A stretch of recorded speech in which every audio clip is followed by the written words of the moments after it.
Mortgage One Studio, Russ Clark with you. Dean's here. Glad to be here. Just like deja vu from yesterday. Yeah. It's all right. It's good. Well, 2 days a week is working okay. It's fun. I'm glad. It is. I look forward to it. Then I got to go to work. I'm like, oh, I got to go to work. So, for the disclaimer, all content presented on the Russ Clark Show, including statements made by guests, commentators, and callers, reflect the personal opinions of those individuals and is provided for informational and entertainment purposes only. These views do not represent the official position of Mortgage One Studios, its owners, employees, affiliates, or partners. Mortgage One Studios does not endorse, verify, or guarantee the accuracy, completeness, or reliability of any statements made by third parties during programming. Yep, still haven't recorded it. Yeah, well, it's all right. We do. It wouldn't be hard to just have a recorder out here when you're reading it sometime. Then you'd have a file. Probably. I don't know how what kind of quality that would be. I'll tell you, these little digital recorders, I am amazed at the quality. I mean, it's just a little $30 Sony. I have one. I mean, it's when I listen to them, the quality seems really good. The reason I bought one when I was in DC at CPAC because Laura Bush couldn't do live, and I had to record it, and I didn't own a recorder. Wow! So I asked Edward, "Hey, could you drive me to, Best Buy?" And he did, and I picked up a nice Sony, and I just haven't used it much. Yeah, I have 3 because I had a really regrettable incident where I had 2 recorders running. I thought they were running when I was doing an interview, and both of them failed. Oh, no. Yes. And it was stuff that wasn't so obvious. The recorder said, no space left to record. I mean, the internal memory had run out.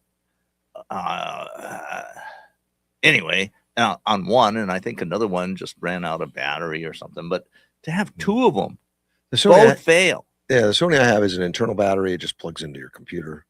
Yeah, I've got 2 like. In fact, I have 2 like that. One that has batteries. Yeah. I used to have one that had batteries. I think all 3 of them now just have a USB that you plug in. My since I'm 2 years married. It's still a newlywed to me, but so we're trying to figure things out.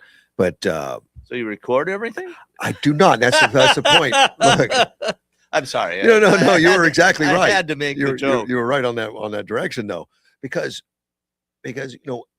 being newly married and we just don't understand each other at times. I mean, oh sure, colloquialisms or the way we say things or whatever. Right. It's misunderstanding and whatever. Sure. And I know that Helen made the suggestion not too long ago. She said, "Well, I should record these messages or these conversations." I said, "Oh, no." I mean, that would not be something I would ever do. Don't know. I mean, if both of you knew that they were being recorded, well, that's one thing, but I would not secretly grab my recorder. Like, I'm going to prove to her that I'm right and you're wrong. Well, I told you about my associate, that would be terrible. That had almost eidetic memory.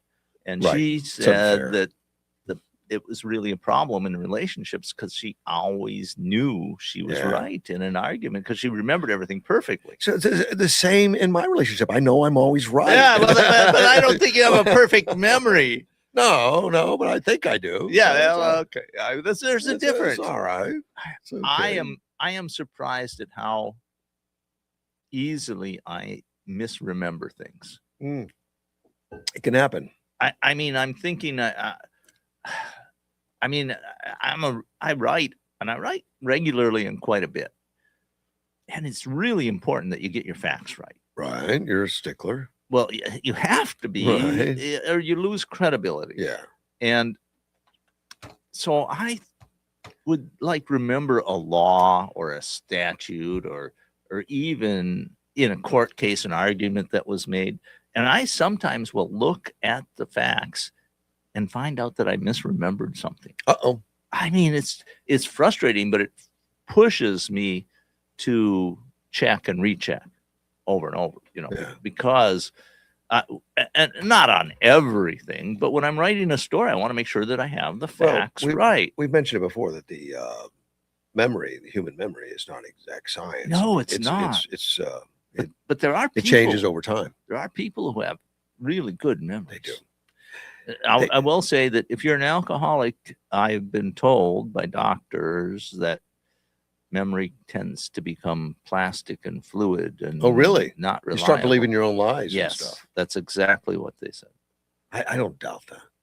And I took it to heart because a really close friend of mine was an alcoholic and eventually died of the disease. And he told a lot of stories that I now have a lot of doubt about. So there's no advantage to that. So you don't want to become an alcoholic to acquire that skill set. Unfortunately, or for whatever reason, it turns out that alcoholics tend to be smarter than the average person. When you say smarter, in what more aspect? Intelligent, and on the IQ test. Oh, really? Yeah.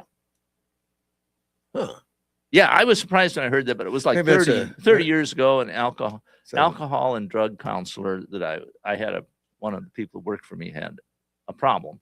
And this has probably led to problems for me because we managed to help him and he was able to keep his job and he stopped drinking and went to AA. And it was a success story. Those are rare. Yeah. And it was, I had it as my first success. So I probably got a misinterpretation of the results, thinking that I could fix alcoholism for people. Of course you did. Well, you can always make things better. Well, you can. Yeah, you can. And you may not be able to fix it as far as it never happened and it's perfect now or something, but you can help people. You can. You can almost always help. But also, you got to be careful because sometimes what you think is help might not work out the way you think. Oh yeah, you could sober up and they could look at life as reality and then hate themselves.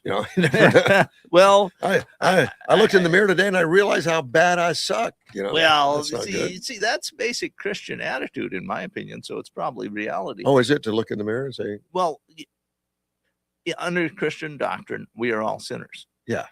I thought that I had lived an exemplary life. Well, you did, except for all the sins. Yeah, that's right. Yeah, you're not exactly right. But as I think I become a better Christian, I look back and I go, wow, I was really a jerk.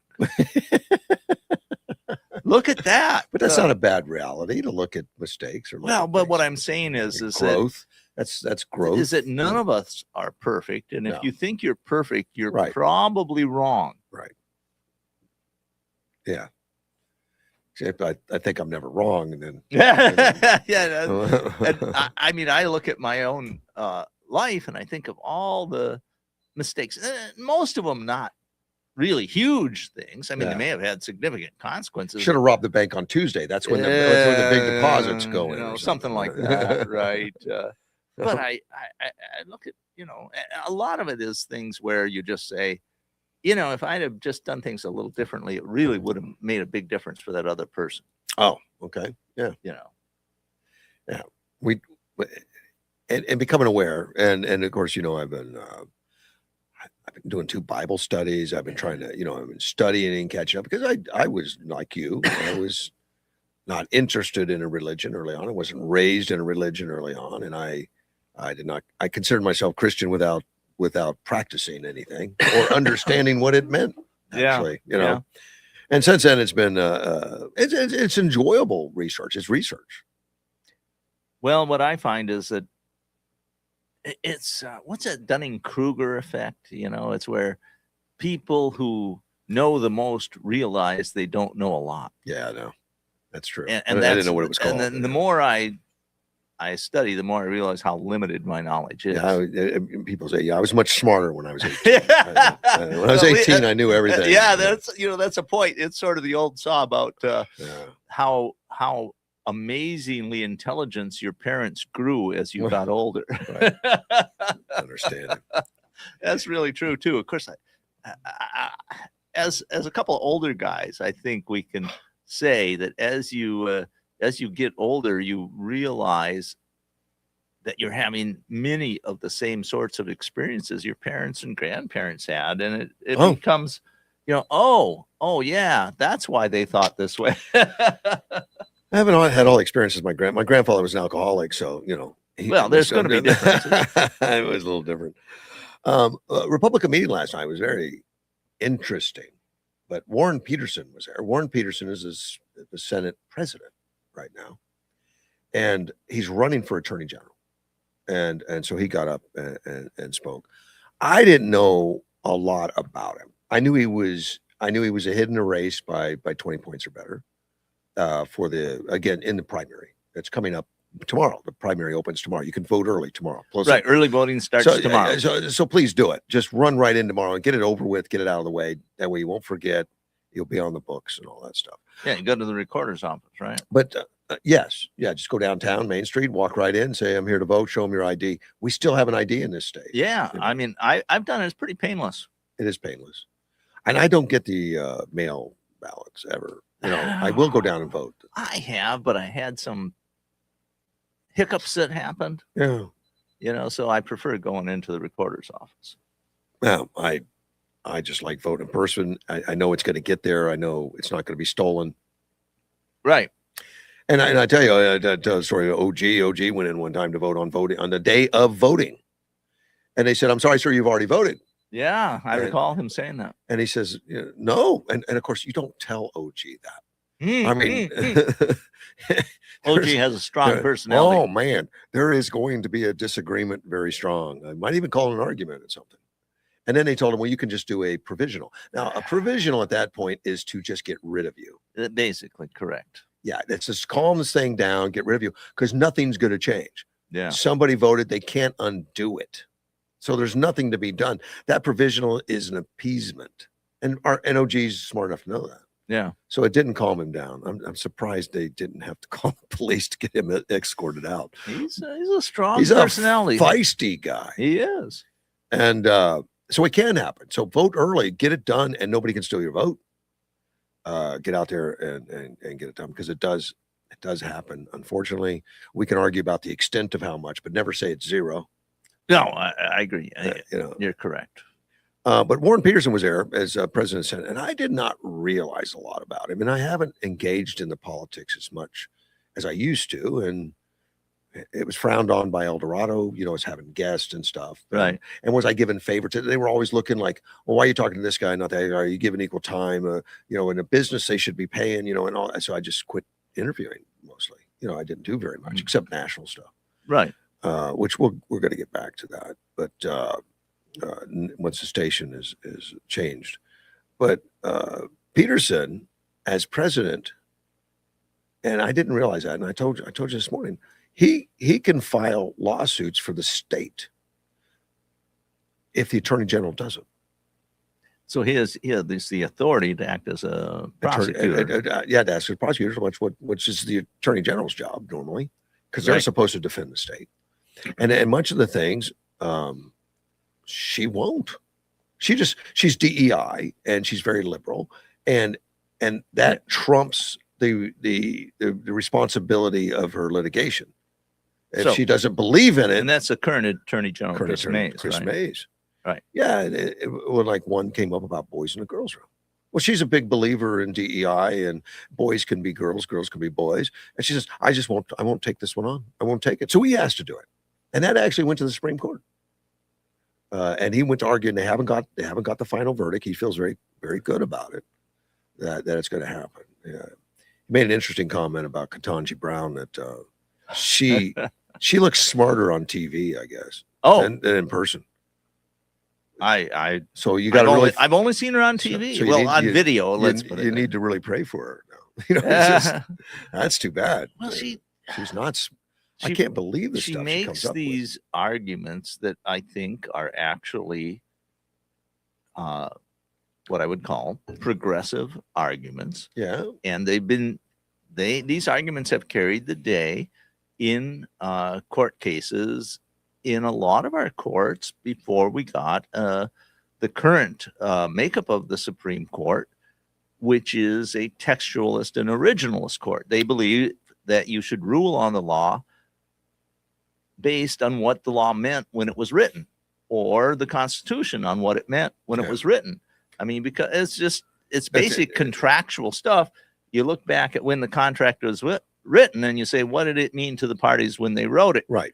And so that's originalist doctrine on the Supreme Court. But progressive doctrine is, well, what do we want the outcome to be? I think so. Well, that's pretty clear. I mean, Yeah. and so fortunately, we've come to a point now where the Supreme Court is saying, no, we don't rule on cases based on what we want the outcome to be. We rule on them based on what the law says. Nobody's going to redirect Ketanji Brown, though. She's made that very clear. I mean, she is a Superior Court judge that thinks it's fluid. In fact, she complained that the conservatives are too textual. You know, Oh, exactly. you know, you read Yeah. too much. Supreme Court Supreme justice. Court justice. Yeah. Yeah, right. Okay. The conservative justices. Yeah. Yeah. And what's happened is that she's started writing dissents where she is the lone dissenter. And there's nothing wrong with that. No. But the But- other Democrats don't even agree with her. But Sure, she's too left for two of them. her leftist colleagues don't agree with her on everything. And what I had a commentator talk about that, and they said what she's doing is she's setting herself up to become Chief Justice if the Democrats win control of the House and Senate and pack the court. Wow. And We would be in real trouble. oh yeah, No, oh yeah, her. oh yeah. But I'm saying is that actually makes sense to me. You know, it doesn't to me, but I'll have to think about it. But I mean, because she's not even got the favor of Democrats, really. I mean, a lot of them are criticizing some of her judgment. Well, that's true because they're pretty far out. They're pretty She's radical way- things. Of course, radical's the flavor of the day for the Democrats, especially after yesterday's election. We'll talk more about that. Yeah, we want to talk about that. Yeah, but the there was a current law, and Peterson talked about it yesterday, and I don't remember, but I think it was had to do with immigration, and that Trump is using an immigration act from the like that's 150, 200 years old. You know, one of the early immigration Sure. acts. And her complaint was that it's too much work to do all that research. How can you expect all of the judges to know all the history of stuff, and to be able to have to go back through records that are centuries old?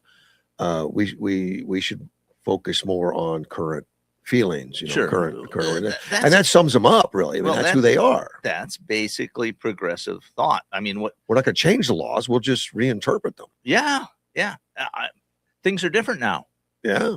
So, the law should be different. And you're a gun nut. Yeah, No, a sure. gun advocate, I would say. well, but- I'm a Second But Amendment. you've heard the arguments before that, well, when the founding fathers wrote it, they just were messing with flintlock guns. They had no idea it would be a machine gun. I mean, they Right, could never yeah. conceptualize that. So of course it doesn't apply. Yeah, they make that. That is an argument, and it's been rejected by the Supreme Court. Thankfully, because they're really they're not controlling weaponry. They're controlling human behavior. Well, And what that's- they have a concept of human nature. Yeah. And they say you have to have controls on, you have to have limits on government, because government, you need some of it, but if you get too much, it can be bad.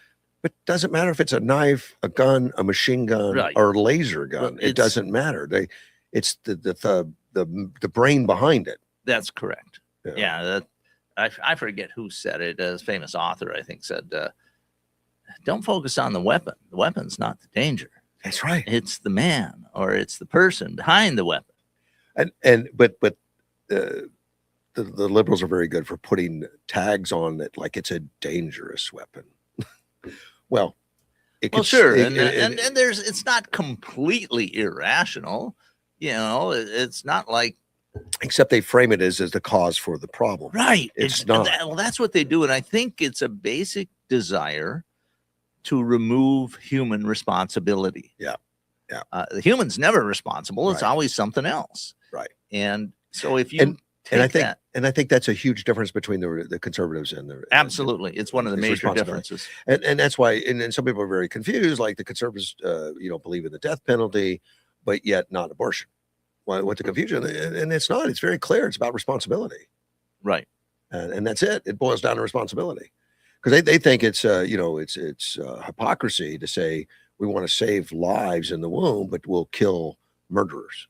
Right. Well, no, it makes perfect sense if you're looking at responsibility. It does. Yeah. And I think that on the leftist view, and particularly under Marxian philosophy, the whole structure is designed to say that individual humans have no responsibility for anything. It's all the. I'd like to see that written up in their it's all, values. Well, it's all society. Yeah. I mean, it's all the vast flow of history. Yeah, he didn't commit the crime. He had a bad childhood. Well, or people who are criminals, they don't commit crimes because they decide to do bad things. Society forced them into a situation where they had to commit crimes to survive. With that kind of attitude, no one would ever be convicted of anything, and we're all going to walk around. That's right. Well, what do we see? Thieves, what do we see in these prosecutors in cities where George Soros has gotten them in? Oh, no bail. No, we don't take anybody to jail. Let them out. And you can read about it in the headlines because Chicago had 37 gunshots right over the weekend, and 8 deaths. It's an interesting philosophical construct, but it doesn't work in reality. Right. I mean, it doesn't. It just doesn't. It's not a good match to reality. Well, it's not going to create a society that we'd want to live in. Well, that's what we see. Yeah, that's exactly what we see. Edward sent me something this morning I found intriguing about why we do knock-knock jokes. And okay. And it went through 12 superstitions and where they come from. Now, are you superstitious at all? I just very careful what I do on Friday 13th. Oh, do you do really? No, I'm just joking. I don't consider myself superstitious, but it's part of our culture. There are things that get ingrained in the culture. Yeah. But I'm not superstitious. I think it's bad luck. Yeah. There you go. There you go. Yeah, not that. But this has to do with where they come from. Where does it date back to? Where do terms like breaking a mirror come from? Where you have 7 years of bad luck. Yeah. Okay. I'm listening. And it comes back. It goes back to the Romans, because they thought the mirror didn't just reflect your face, but also your soul, and that life renewed itself every 7 years. So the curse was exactly that long if you broke the mirror. Huh. Interesting. Well, it is interesting, but did they have glass mirrors? I have no idea. I thought their mirrors were like polished bronze or something. I have no idea. We'd have to look at that. Walking under a ladder, which we've always heard. Well, I've always been careful about walking under a ladder. Well, there is a safety thing, and that is what today people avoid it for safety. Yeah. But in the past, in medieval Europe, the ladders leaning against a wall formed a triangle, the shape that symbolized the Holy Trinity, and walking through it was seen as breaking the sacred shape and inviting misfortune. Boy, there's a lot. That is a stretch. There's a lot of things that form triangles. Yeah, it's a very common shape. But you don't want to walk through it, I guess. That was medieval Europe. Yeah. And of course, I start reading this. I said, well, that's going back to religion and stuff or whatever. Well, but it goes into paganism, and then there's a black cat crossing your path. Well, I could see where black cats or cats just in general were considered to be familiars, for witches. Yes. Yeah, that's exactly what it is. It's all linked to witchcraft. And it's thought that there to be witches' companions or even witches in disguise and crossing the path considered dangerous. Well, because it's a dangerous entity and you don't want to come to their attention. They might not take an interest in you. But I've never seen a black cat and went screaming down the road to get away from it. I never did. No. And it says, although many cultures do view black cats as lucky, it didn't say who, but in the U.S., the old stigma persisted, I guess. I thought it was a kid thing, but maybe. Knocking on wood was interesting, and we've heard the knocking on wood. Yeah, right. I've heard that a lot. Ancient pagan traditions. Trees, especially oaks, believed to be the house protective spirits, and touching or knocking on wood was a way to call those spirits for protection. So would you say that the modern version of hug a tree is sort of similar? Oh, I think they're very much pagans, yeah. The greenies. But I never thought of it going back to paganism. Well, there's a lot of things that do. Well, I found that out from reading this, that some of it does, some of it, some of it's not. But Open an umbrella indoors. It's supposed to bring bad luck. It started in the 18th century England when umbrellas were large, stiff, and often had metal spokes. Well, they still often have metal Could spokes. cause injury or break household items. So it's Yeah, bad you luck. know, So but, at least that one wasn't pagan. right. That was more safety. Well, and umbrellas, they're spring loaded a lot of times. And Yeah, I like them. Yeah, I own 4 or 5. The reason I own so many and I live in the desert is because I never think to take one when I go to a place that's not the desert. So I end up buying one. well, they're very handy in the desert for shade. I've never done that, but you're right. It could be. And I see people do that. But so I'll end up like in DC or something and it's raining and I don't own an umbrella or take one that I do own Yeah, so you buy because it's not another top of mind. So I get another cheap spring loaded umbrella at least. Yeah, Keep me yeah. dry a little bit. Some of them have become very sophisticated. They break down this tiny little package, Yeah. maybe 1.5 feet long, Yeah. and then you push a button, and it's like almost George Jetson's car. All of a sudden, there's an umbrella in front. Well, my favorite's a golf umbrella, and of course, it doesn't break down anything. It's just like 4 foot long. It's just big. Yeah. Well, and there's a lot of patio umbrellas. But I'm not going to take it to DC. No. Probably wouldn't let it be on the airplane with you anyway. I would guess not. Friday the 13th. Unlucky in Christian tradition because it's said to be the day of the crucifixion. I've never heard that. Have you? It says No. The number 13 is always viewed as ominous, connected to the Last Supper, which I didn't know. When the two were combined, Friday the 13th gained a spooky reputation despite rational explanation. Some hotels skip floor 13, which I did know. I did know that. Yeah, a lot of elevators would go from 12 to 14. You wonder where it went. Yeah, right. Oh, and the explanation by conspiracy theorists is, well, that's where the really super secret agencies are. There might be in some hotels. You need a special key and passcode. Right, and the regular elevators don't stop there. Yeah. Spilling salt. And that's just because salt was precious and expensive. Symbolized. So you're supposed to throw it over your shoulder? It's considered wasteful to spill it, like you knock it over on the table or something like that. The practice of tossing a pinch over your left shoulder from folklore, supposedly to blind the devil lurking behind you. Oh. So I never thought of that. I was not into devil blinding, but I don't know what would happen if I was home and we're at dinner table and started throwing salt behind me. I don't know that the wife would understand. Well, what if there was it. actually somebody behind you, like looking over your shoulder? That might be embarrassing. Blinding the devil here, Helen. So, well, yeah, interesting. It's a tiny gesture that still lingers on dinner tables today. I've never been at a dinner where somebody tosses salt over their shoulder. I don't recall it either, but I've heard of it. Yeah, I've heard of it, but I've never participated. I don't think I've ever seen it. But salt is so cheap today. Yeah, that it would be inconsequential. Seems to be abundant on the planet. Oh, it's abundant on the planet, but in ancient times, I mean, even fairly recently, up to like 150 years ago, it took a lot of work to get salt. Yeah, in some areas, particularly transportation costs and everything. That's correct. And there were, if you found where there was a salt spring or something like that, people would make salt there. They'd put the water into an area where it would evaporate and leave the salt behind, and then they'd collect the salt. 4-leaf clovers, celts, believed to be rare leaves, provided protection against evil spirits. I remember that. I used to look for them when I was a kid. I remember that also. We used to do the same. So I guess cloves typically only have 3, so the 4-leaf clover came to symbolize rarity and luck. But you can find them. They're not that super rare. Not anymore. I think maybe they bred them to be. Maybe so. Gary, but when I was a kid, it was very hard to find one. It was very well, you had to look, but I recall finding a couple of them. Rabbit's foot was luck. Yeah, it's not lucky for the rabbit. That's exactly right. That's back to African and European folklore, where rabbits were seen as fertile, magical creatures.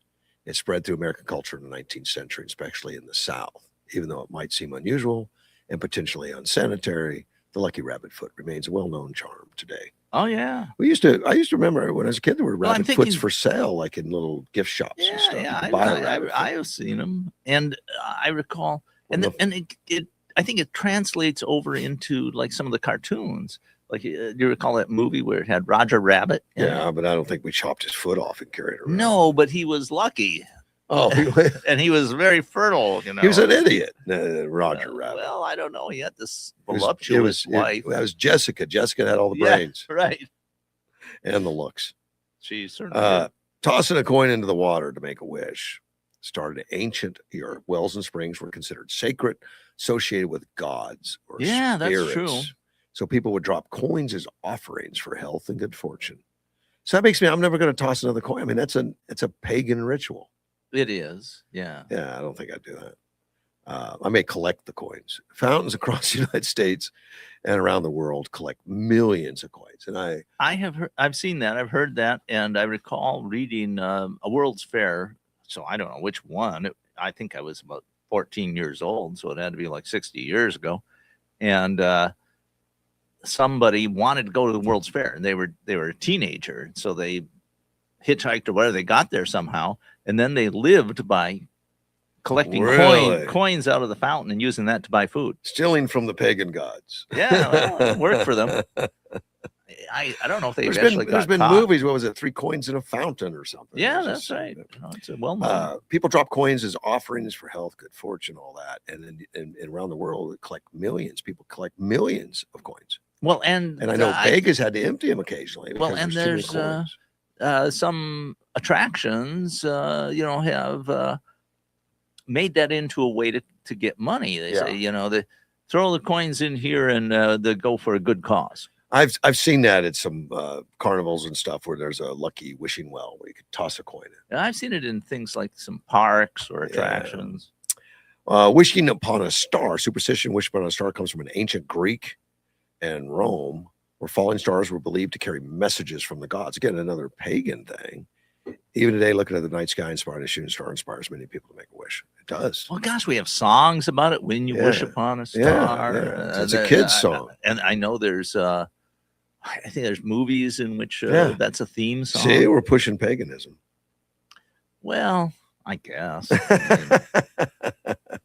I think there has to be some intent. I don't worry about that. Edward's correcting me again because that's what he does. Well, he's good at it, isn't he?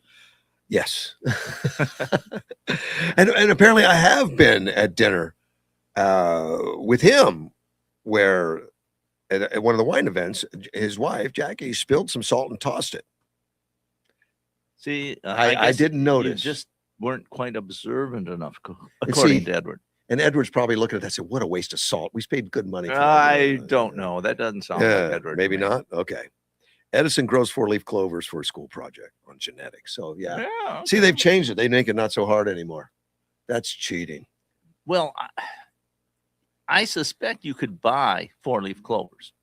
And so somebody probably has sorted out the genetics so that they could grow them and sell them. Well, Edison has. You can call him and get some from Edison. I'm just not that enthusiastic about it. No. Well, you don't have school projects. Well, maybe you could give me Edison's phone number. Maybe I would. Yeah. Well, I'm sure you'd have people listening in. Well, that's okay. Yeah. Edward protects all that stuff. I have no nefarious purposes in mind. Sally Kaiser says 3 coins in a fountain was her favorite movie. Gosh, that was in the 60s or something. I know I've seen it. Well, I think a lot of those old movies are excellent entertainment. I look at one of my favorites is Miracle on 34th Street. Oh, yeah. It's a Christmas movie. The original one. It was remade. There was a remake, which was actually very good. It was remade like 2 or 3 times. Yeah. And I think it's the second one that I prefer. The one you found. That. Yeah. And, Gilbert has his own superstition that I didn't know about. Well, he has a little bell at the lowest point on his motorcycle to keep the gremlins away. Oh. I guess he's hampered by gremlins. He hasn't had any problems, so maybe it's working. Right, exactly. He's had good luck. It's kind of like the old song about why are you carrying that elephant rifle around in Indiana? Well, to keep the elephants away. We don't have any elephants around here. See? It's proof. Yeah. Edward tells me the Catholic Pope adopted paganism and holidays and events under the guise to have them join Christianity by adopting pagan winter celebrations with Christmas. I think that's factual. I think it is. Yeah.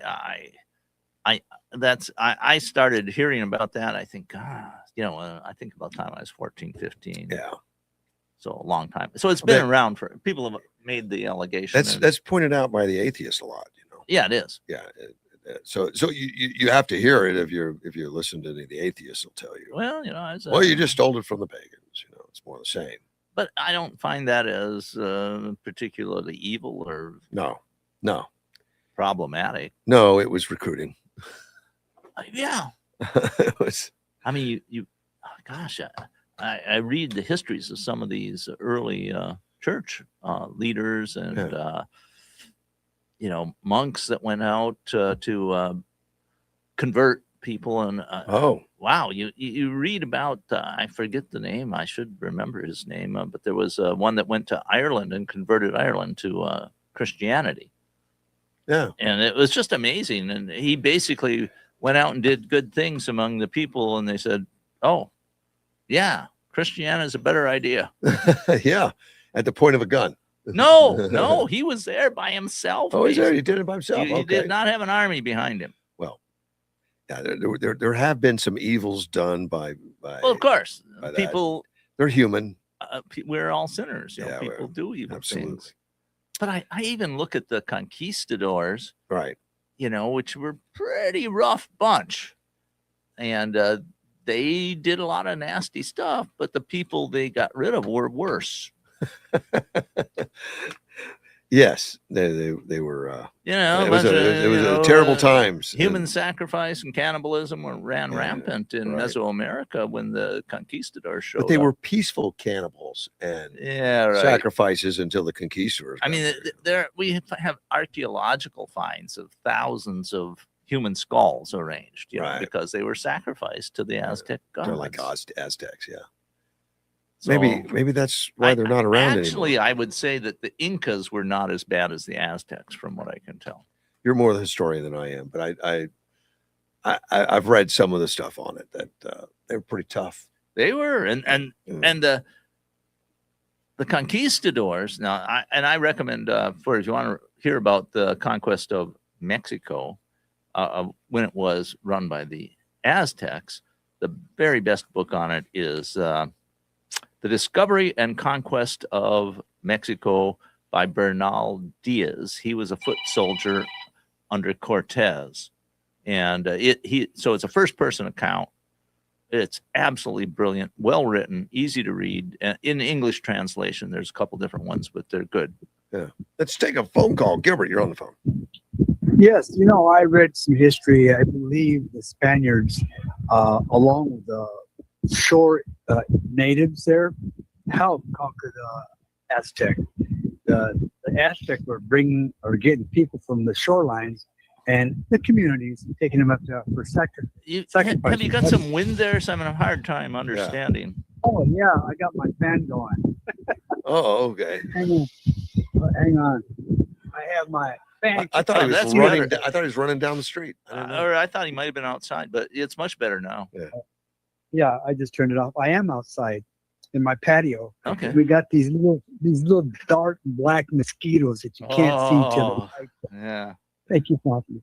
Anyway, the Spaniards took the natives from the shoreline and area, and they helped conquer the Aztecs. And those Indians were happy that the Spaniards are there. Absolutely, because the Aztecs were really nasty. Yeah, well, they got they're a bunch of pagans. Yeah, exactly so. Well, so were the guys on the shore. But. Well, they had some bad habits too, but the Spanish demanded that they get rid of the human sacrifice and cannibalism if they were going to be allies. Basically, yeah. But that's the story why we Mexicans, the Spaniards, we became Mexicans mixed with Indians. Spanish. Right. So and a very very successful. Where does the little bell on your motorcycle idea come from to chase away gremlins? Do you know? I learned that when I first got my first motorcycle. A friend of mine came up to me and go, "Chorizo, this is for you. You can't buy your own. Someone has to give it to you." Oh, really? And this is to keep the bad spirits the gremlins that protect you from the gremlins. And so far it's worked. Yeah, yeah. And the thing is, like they said, you can't buy your own. Someone has to give you Yeah, one. that's an interesting part of it. Really? Yeah. So my first brand new motorcycle was 82. My first motorcycle was a 75 Sportster, which I bought used, of course. But my Shovelhead, which was my 82, I had it and I rode it to 121,000 miles that I put on her. That's a significant amount. See, that's why I know you're a safe, rider. He because, survived, yeah. Yeah, you can't do 120,000 miles without being safe. Right. My 98 Road King, I sold it with 73,000 miles on it. Man, you're a dedicated rider. Yes, it's a lifestyle. That's right. I'm not a biker. I'm not a biker. I'm not an enthusiast. I'm just a rider that enjoys. And you haven't quit yet, and you're not young anymore. Oh, no. Well, I'm younger than most. Gotcha. Older than most. But yeah, and like I've always said, when I can't ride my trike, I'll buy me a convertible to get wind in my face. There you go. Absolutely. That's just the way it is. That's my hobby. Oh, that's my addiction. Right. That's what I do. That's what we do. But yeah, that's like I said, you can't buy your own. Someone has to give you one, and I've had one ever since. Wow. So cool. So I walk under ladders. Do you transfer the bell from one bike to the other? Nope. Oh. Nope. She stays with her. Okay. Oh, really? You have to get another friend to buy you another bell? Well, another one generally, when you get a new bike, the brotherhood. Yeah. Someone just like me, if I have a brother or a friend that buys a bike, I'll go get a bell and go, here you go, bro. Right. So there's this whole motorcycle, but they call themselves bikes, culture Bikers, out there. Yeah. And it's extensive, and they assist each other. They have a code. They have hand signals. I learned some of that, but my bike experience was not anywhere near as extensive. Only about 30,000 miles. So that's a lot. Well, that's a lot. That really is. And in our culture, you know what? The name, title of brother, you earn it. Yeah. You earn that title. Right. It's given you because you earned it. In our culture, is to be a brother at any time that you need help, he's going to be there. Yes. And that's in all cultures, I believe. I think I know. So. Yeah. Yep. Anyway, that's what I call it. Talk about the Aztecs, and they were violent people, and there were human sacrifices all over the world at one time. Correct? Yes, you're right. I mean, if you just for people who read the Bible, human sacrifice is endemic in the Old Testament. They sacrifice children particularly, and I forget where precisely in which book, but at one point God says this is an abomination to me. Yep. Yeah. Well, in Genesis, they talk about that, and what did they talk about Sodom and Gomorrah? Is it Genesis also? I forget right now. I'm trying to remember.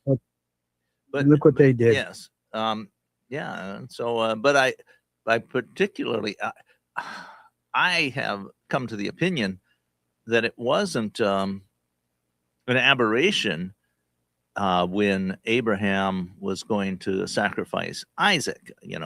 That was a common thing for the firstborn person, probably a son, to be sacrificed. So when God told Abraham that wasn't necessary, that was a departure from the common practice.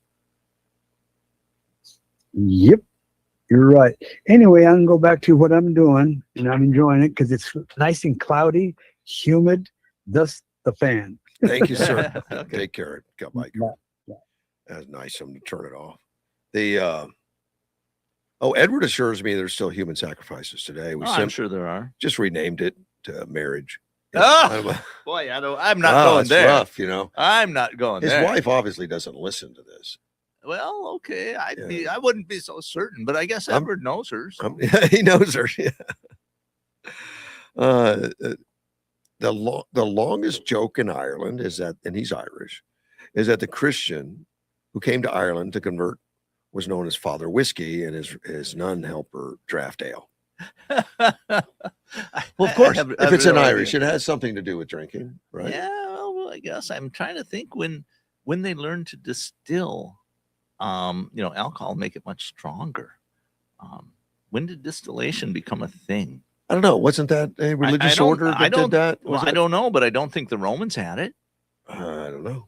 I think it was a religious order, Christian religious order. I'm not at all certain. I mean, one of the things is, you have to have this a cooling tubing of usually copper is the most common that's used, and the technology to do that was not common until I'm thinking maybe the 1700s, 1600s. I don't know. Maybe you can find something out on that. Well, it says, according to AI, if you want to believe it, that deliberate distilling of alcohol is historically attributed to Persian and Arab scholars during the Islamic Golden Age, really 9th to 12th centuries. Really? That's a little earlier than I would have thought. Yeah, me too. Then,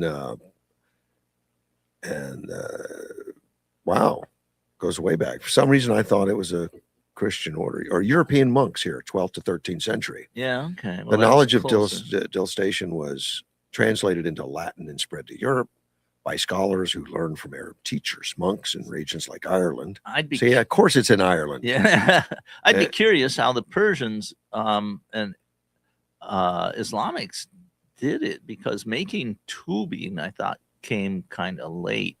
I mean, you could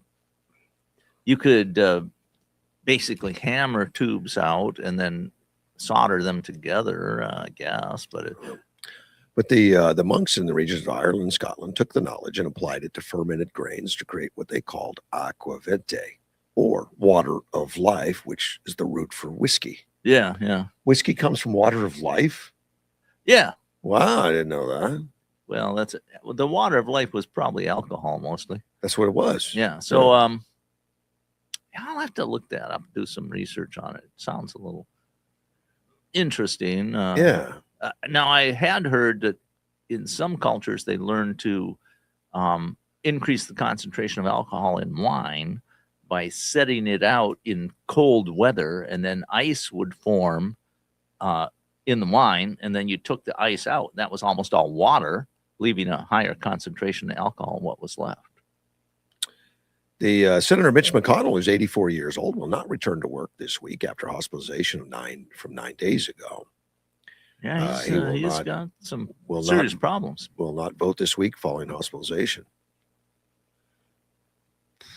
It says he faces multiple health issues in recent years, including falls, a concussion, an 8-day hospitalization in February.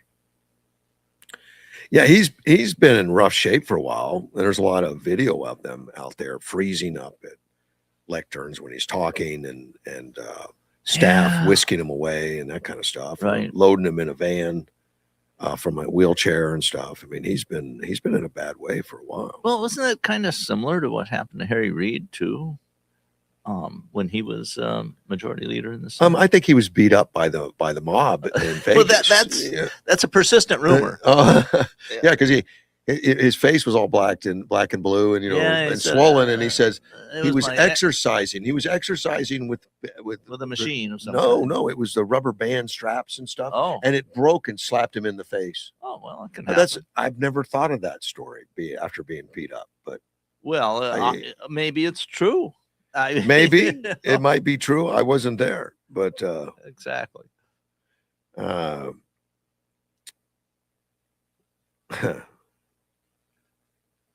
See, Trump says warships are going to stay at Iran's doorstep. Do you really know what's going on with Iran right now? I don't think anybody has a really good. I was just checking. Comprehensive knowledge. But it's clear that there was a huge amount of destruction of military assets. Yeah, but many people deny that. I mean, on the left, they say that they're better off now than when they were before. Which makes no sense. No. I mean, because they haven't been able to attack anywhere near as effectively as when they started out. No. So I think that's there, and then what I'm reading is that there's a lot more traffic through the Strait of Hormuz, a lot more oil, and, But- and but I- probably also fertilizer, Yes. nitrogen traffic. And the numbers show that. In fact, I think the Brent oil down to 73 this morning. 73, 73. Wow, 70 that's really dropping. 73, 77. And regular crude oil 71. I don't know what the difference, but there always is. But yeah, it's a great Brent's a different little grades. better grade. But and I usually just quote Brent crude so I stay consistent. But Yeah. 73, 77 this morning, which tells you that it's flowing. Right. But if you read some newspapers, it's not flowing at all, and Iran says it's not flowing. And I've checked it on AI. AI says there's like 15, 20 a day coming through, where Trump is saying it's 70. The numbers are all over the place, and it's explained by saying that Trump says, his spokespeople say, look, the U.S. Navy's escorting them, telling them to turn off their transponders, so they're not registering on some recordings. Sure. I mean, that's very plausible. And like I mentioned that the maritime news that I rely on is it's sort of a blog podcast, whatever, by somebody called G Captain, extremely knowledgeable about maritime stuff. And they mentioned that the price of nitrogen had dropped by more than half. Yeah, and that's fertilizer. Right. Yeah. And that's a huge indicator that there's a supply coming from somewhere. And you read so many reports about the fertilizer, particularly that it's going to cause famine throughout the world, Right. and people will die. I haven't seen that yet. No, well, it wouldn't happen until the fall. But it's the already fact- released. It's already, the fertilizer's out. Yeah, right. And in various, when you apply fertilizer varies quite a bit by crop and location and all that. Right. But if my suspicion is that you have some flexibility in it. You don't necessarily have to apply the fertilizer at a perfect time. You might be able to apply it a little later Because some of it stays within the soil. Well, right. prior And years. I just don't have enough expertise to say, and maybe somebody who's expert in fertilizer application. You mean like an can actual talk to- farmer? Yeah, right. Oh, they could probably around- help. We have some of the most expert farmers in the world here. We in really Yuma. do. That's not a joke. That's That's real. absolutely true. So to get optimum, there's probably a particular time you'd put it in, but you probably get 90% if you put it in some. I imagine it depends on the crop, like you Yeah, said, and exactly, everything else. exactly right. But- So I think we're not in as bad shape, and people tend to want to see disasters because it's an important thing. So we tend to make things into disasters when they aren't. There's two carrier strike groups that are still there. The U.S. Abraham Lincoln, which has been there since the start, and then the George Bush, which came later, and the Ford retired. They said, okay, 250 days at sea, you guys can take a break, and your toilets don't work. You can take a break. And they put into Cyprus, as I recall. There was in Cyprus, some repairs for a fire or something. something that went on And there. I don't know if they looked at the toilets, but I think that's the toilet thing on the Ford was they just used the wrong size plumbing pipes. I don't know. Well, that was just one of the but when articles I read. But when I was reading about it, one of the things that struck me was that it wasn't like over half of the toilets. It was like 10% of the toilets. I don't remember, but it was different places at different times. I mean, Yeah, right. Some sections would be blocked, and those people would have to run to the other side of the boat. whatever. Something like that. I mean, and Yeah. you don't, these But military carriers are not built for the comfort of the crew. No, and they didn't have an abundance. It's they had enough for the crew, but it wasn't like they had extra. So Right. you start shutting down 10%, there's going to be people. Sure, it's going to create problems. Yeah, it's going to create problems probably. I've never been on one, but from what I've read, it's tight yeah, quarters, and they don't build extra. The closest I ever came was, 50 years ago Yeah. on the nuclear cruiser, the Long Beach, which I don't think is in service any longer. Oh. But I had a friend who was crew on there, and he invited me aboard and showed me around a little bit. I've done the visitations where they're in dock and they let you walk through as a civilian, and then the ones that are museums now, like the one in New York. In fact, when I took that when I took that walk around the one in New York, I forget the name of it, but it was one that John McCain was assigned to at one time. And when I went ahead and got the audio thing where you put on the headphones, you walk around and explains room by Okay. room what you're going through. It was all John McCain and narrated it. Okay. Yeah, it was Well, all him. So I called him up afterwards Well, and I told guess him, if I you said, got hey, some pull, you know. I just spent an hour with listening to you, you know. I was Yeah. like, he was glad I went. Yeah. Well, I'm sure he had a script that was Oh. given to him. Oh yeah. And well, he actually lived it, you know. Yeah, my the brief time I was on the Long Beach, what it struck me was how tight those quarters are. They are that. They're not spacious. Well, and it hasn't changed. You know, I took that trip on one of the missile destroyers. Gosh, it's been 10 years ago now. Alec Berth destroyers, and you know, and the crew walked me around. They walked me into some of the berthing area stuff. They're still about the same. They're not like a hotel room. My suspicion is that it could, and I don't know, but I wonder if our ship quarters are slightly larger because Americans are slightly larger. Or just, yeah, maybe. I mean, so you have to make the bunks. So we'd have a hard time slipping into a Japanese. I wonder. I don't know. I don't know. It's just pure speculation. They're not wasting space. I mean, they're not making it any bigger. No, than they I need mean, to. well, there's always trade-offs, you know, and so on a military ship, you want it to be fast. You want it to have long range capability. You know, it's not a commercial cruise ship. Edwards helped me out. It was the Intrepid, the ship, the museum, which was a great opportunity. You know, I really enjoyed it, walking around the Intrepid, and that's an aircraft carrier that's in New York. It's permanently in New York City now as a It's a museum. museum. Yeah, I wonder if they're still using John McCain's voice. Don't know. But I heard that one of the Japanese ships that we sank, which had about 1,000 or so American or prisoners on it, they were transporting prisoners probably to Japan. I don't know where. And we saw a Japanese ship and we sank it. They just found it in at the bottom of the ocean somewhere and near the Philippines, I think. There's a Japanese ship they captured in World War II, which is a very rare thing. You know, the Japanese would do all they could not to let it get captured. In fact, they scuttled it, and the American troops dove into the ship to close the valves that they scuttled it as it was sinking.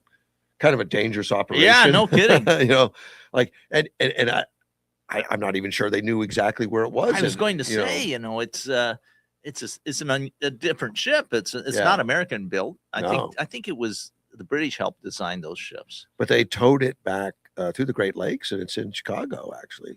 Yeah, another thing that happened kind of like that was early on, some British sailors captured the code books out from a German submarine, and they got those before the thing sank. I remember reading that.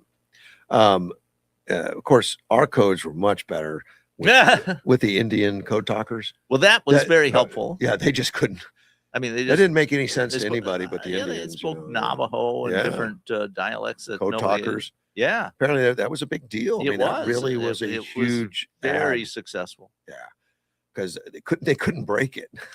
Right, because it's in a language that you don't understand. Right. So at all. And then if I read a little bit about it, and there was sort of code within a code. There was jargon they used that was specific. So even if you knew what the language was and you had a book about it, it wouldn't necessarily make sense. Yeah, why would he say snake? What's that got to do with anything?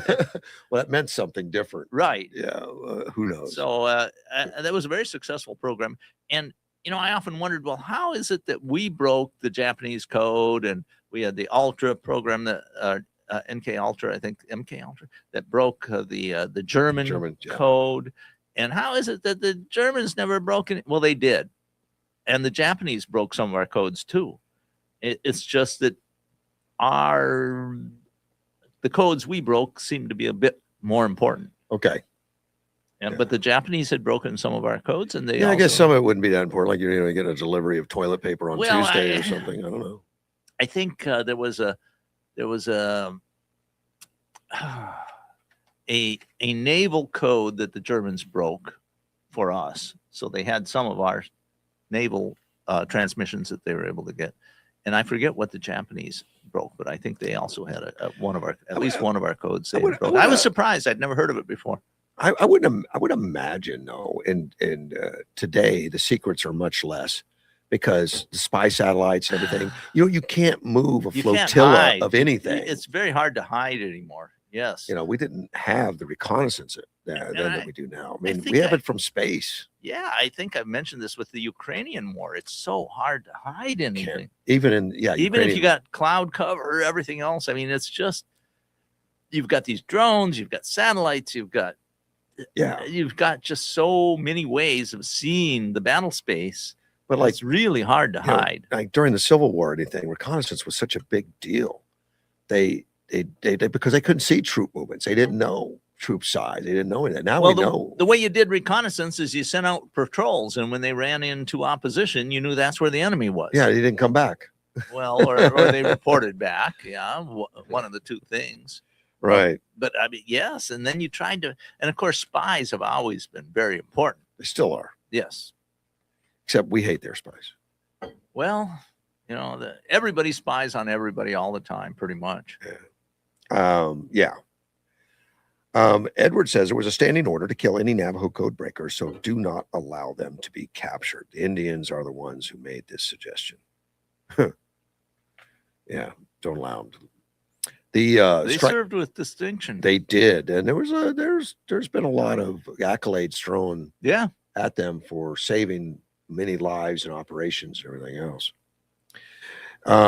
Trump says that all ships remaining in place, and we're getting back to the warships in Iran, necessary to reinstitute a blockade, which seems at this point very unlikely, which is good. I don't know. I mean, I don't know what the odds are right now that a blockade will enact again, or that. But I would think it would be high. I think so too. I think at some point where the Iranians are going to do things that we don't want them to do, and we'll have to use force again. And the big question is, are we better off now than what we were before Trump did this? I think we're way better. Well, many on the left say we weren't, but but I don't. I listen to that, but I don't pay. I mean, I look at it through the lens of they hate Trump. Yeah, I was going to say, if you have Trump derangement syndrome, nothing he does can possibly be positive. Right. Can't even, fixing a reflecting pool was a waste of time. Did you know Obama did it? And he apparently spent like $30-some million. But when you put that in today's money, he spent $50 million in today's money. Trump spent $14 million. And it was working for a day. And now the sabotage and all that stuff, it's just crazy. It is. Why would you do that? Of course. Well, because you hate Trump. It's there are always people who get a joy out of destroying things. I guess so. More so now than I think I ever remember. It didn't used to be tolerated by anybody at one time, and now the left seems to be okay with it. I think you're correct. One of the things is we're so prosperous compared to what people were. I mean, you go back to the 1800s, early 1800s particularly, people were struggling to have enough to eat. Yeah. I mean, there wasn't a lot of margin. Today, we're so productive and so capable that we have excess food and excess energy and everything all over the place. People live, the style of kings in, a couple hundred years ago. So we're not as concerned with the wanton destruction of assets. And we seem to have excess blue hair dye. Seems to be a lot of that. There you go. Yeah. I don't think it even existed a couple hundred years ago. A senior U.S. official reported that the plan, keeping the ships, is to keep the current force posture during the 60-day negotiations. We hope to draw them down, but we're not doing that yet. Now, I read an article the other day that said 42% of the naval assets that are deployed are all deployed in this area. And that's not 42% of all, but of the deployed. Okay. So, it's a hot spot. Yeah. And they're going to be deployed somewhere, like we talk about when they say, well, it costs so much money. Well, they're going to be somewhere. Right. No matter what, they're not going to disappear. As we mentioned a little earlier, if you don't use stuff, it degrades. Yeah, it does. It does.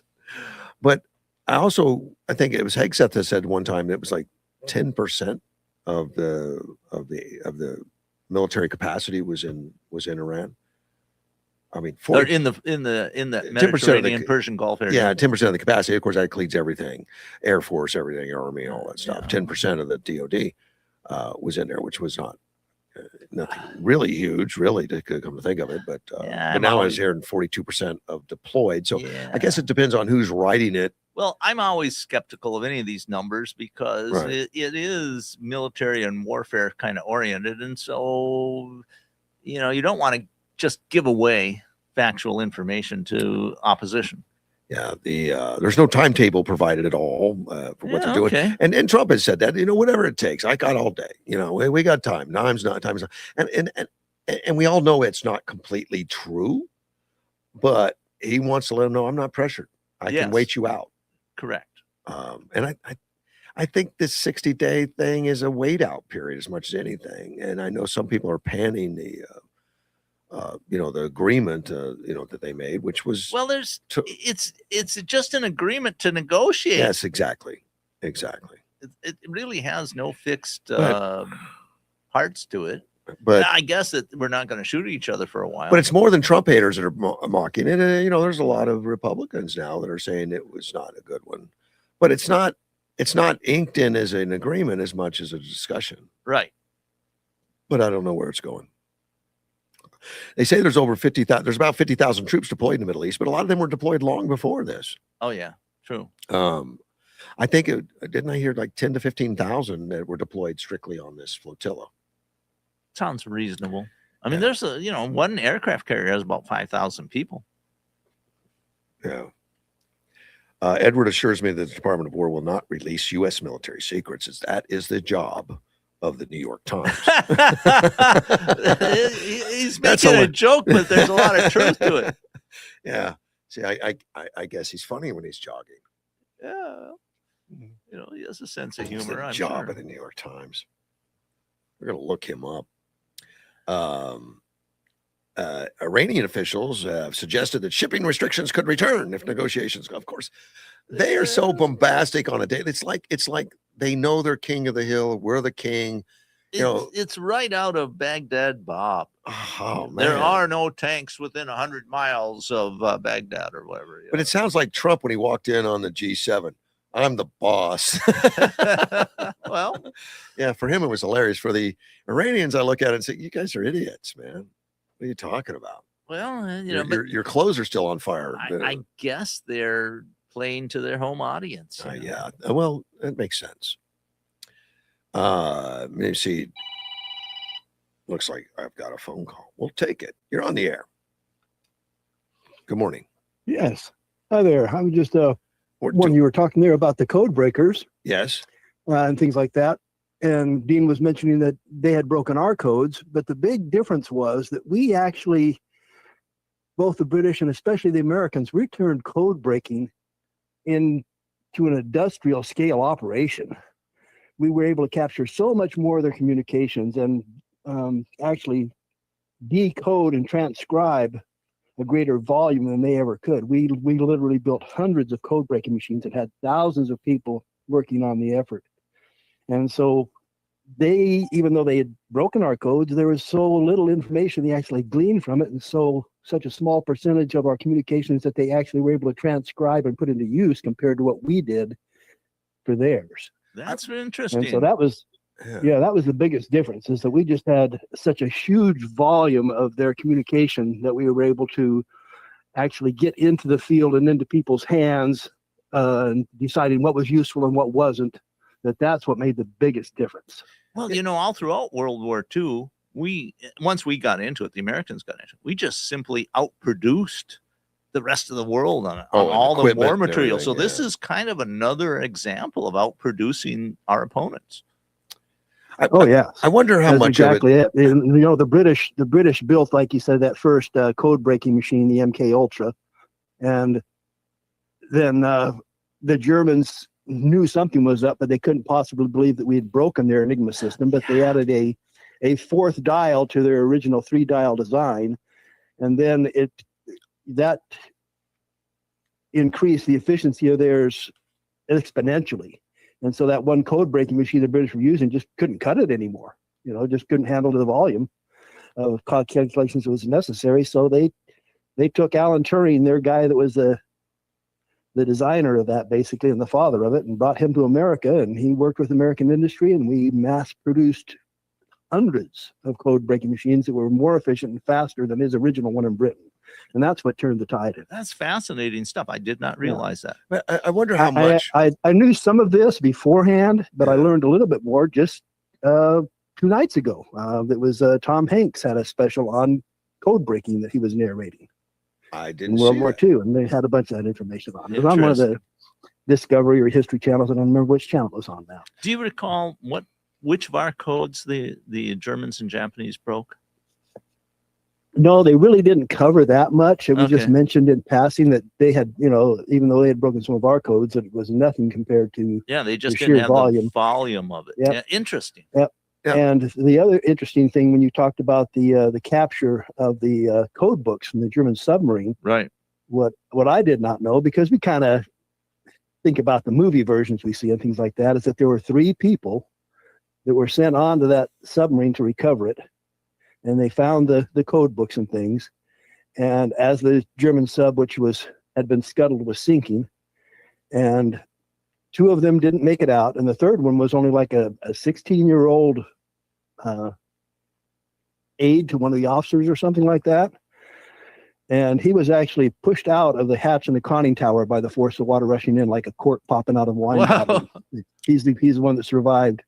I thought They- that they- at least as 2 they passed had, the code but, books out to him. Yeah, interesting.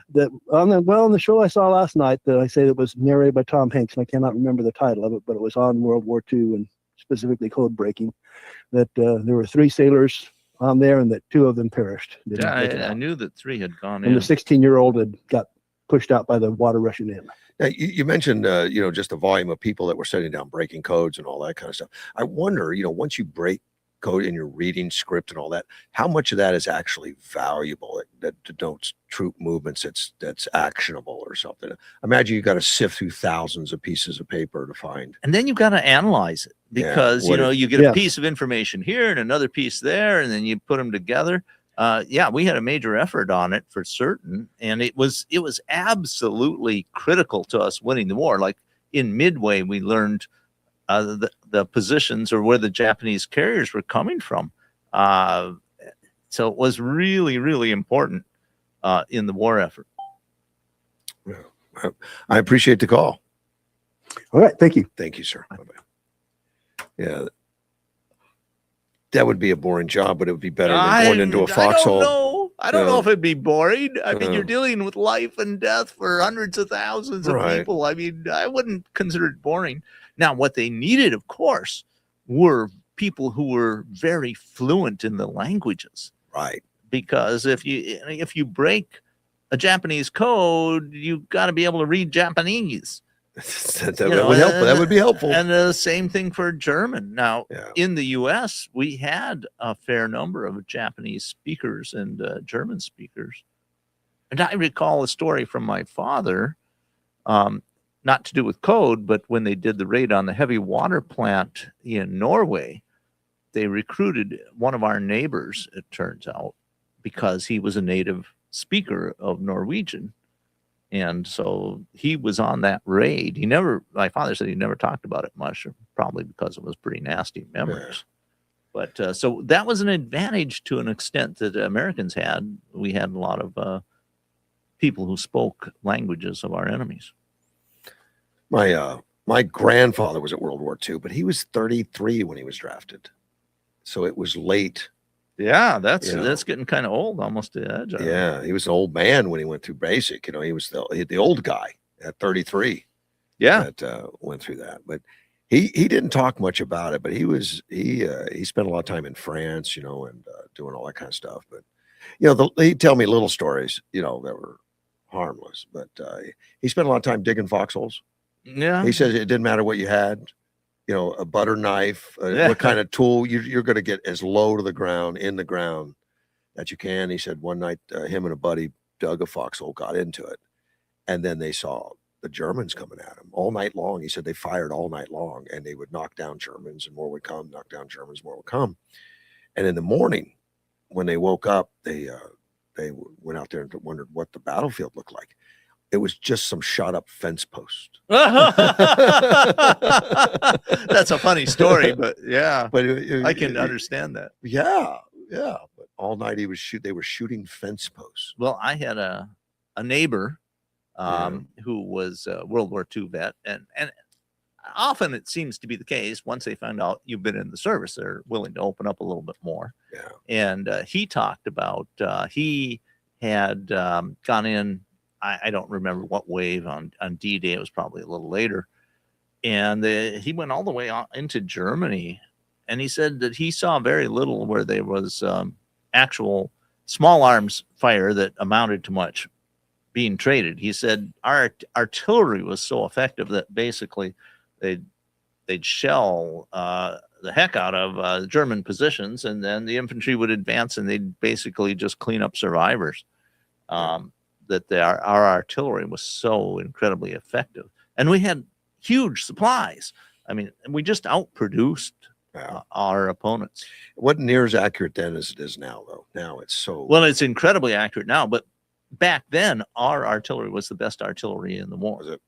Yeah, no question. I mean, the Germans had good artillery, but now we have artillery that's literally GPS delivered. Absolutely, I did a lot of testing on that. And I remember when I was told from YPG that they were testing. I said, "Well, how can you put that in a shell and it absorb the shock of being fired?" Yeah, that's kind of the tricky part. But yeah, they did that, and we developed fuses that you put in a regular artillery shell. The first, as I recall, smart munitions for our artillery was the Excalibur round, and I think is rocket assist, and you shot it out of a 155 millimeter cannon, but it was a very specialized round. I mean, it wasn't just a regular artillery shell, and very expensive too. I think, geez, I'm trying to remember, $20,000 a round or more, and so, but then we developed fuses that had little winglets on them or whatever, a means of guiding the artillery shell, and you just substituted those for the fuse that normally would go on an artillery shell. Okay. And they're much smaller. I'm thinking, the size of a fist, something like that around there, and much less expensive. Only a few $100 per round instead of 20,000. When I was talking to some of the people that were testing the equipment over there, they said the significance of it is that it's accurate enough now to where if you have troops, special forces, something that's pinned down on a rooftop, and you need to take the enemy out that's very close, you could do it with artillery, which would be unheard of. Right. Oh, absolutely. In years past. And they don't actually fire it at its destination. They fire it slightly off, and it'll be steered to the destination. Yeah, exactly. And all this is correct. And that way, if it was a dud or didn't operate properly, it's at least not going to hit your troops. Right. Yeah. There's pictures from, I think, the first Gulf War. We had munitions going through windows. Yeah. It's amazing stuff. And we do have this level of and we're better now. Accuracy.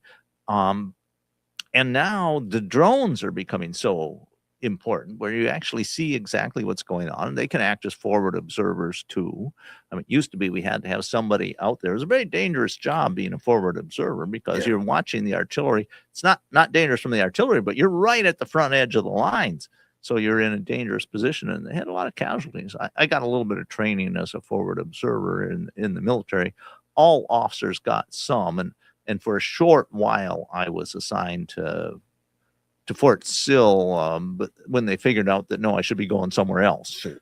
And so I got just a little bit of that training. Got to fire, I think, 105 millimeter howitzer one time. You just yank on the lanyard. I know we've been talking about Korea. We've been talking about Ukraine now for 4 years, but the recent stuff right now seems to be really leaning towards the advantage Ukraine.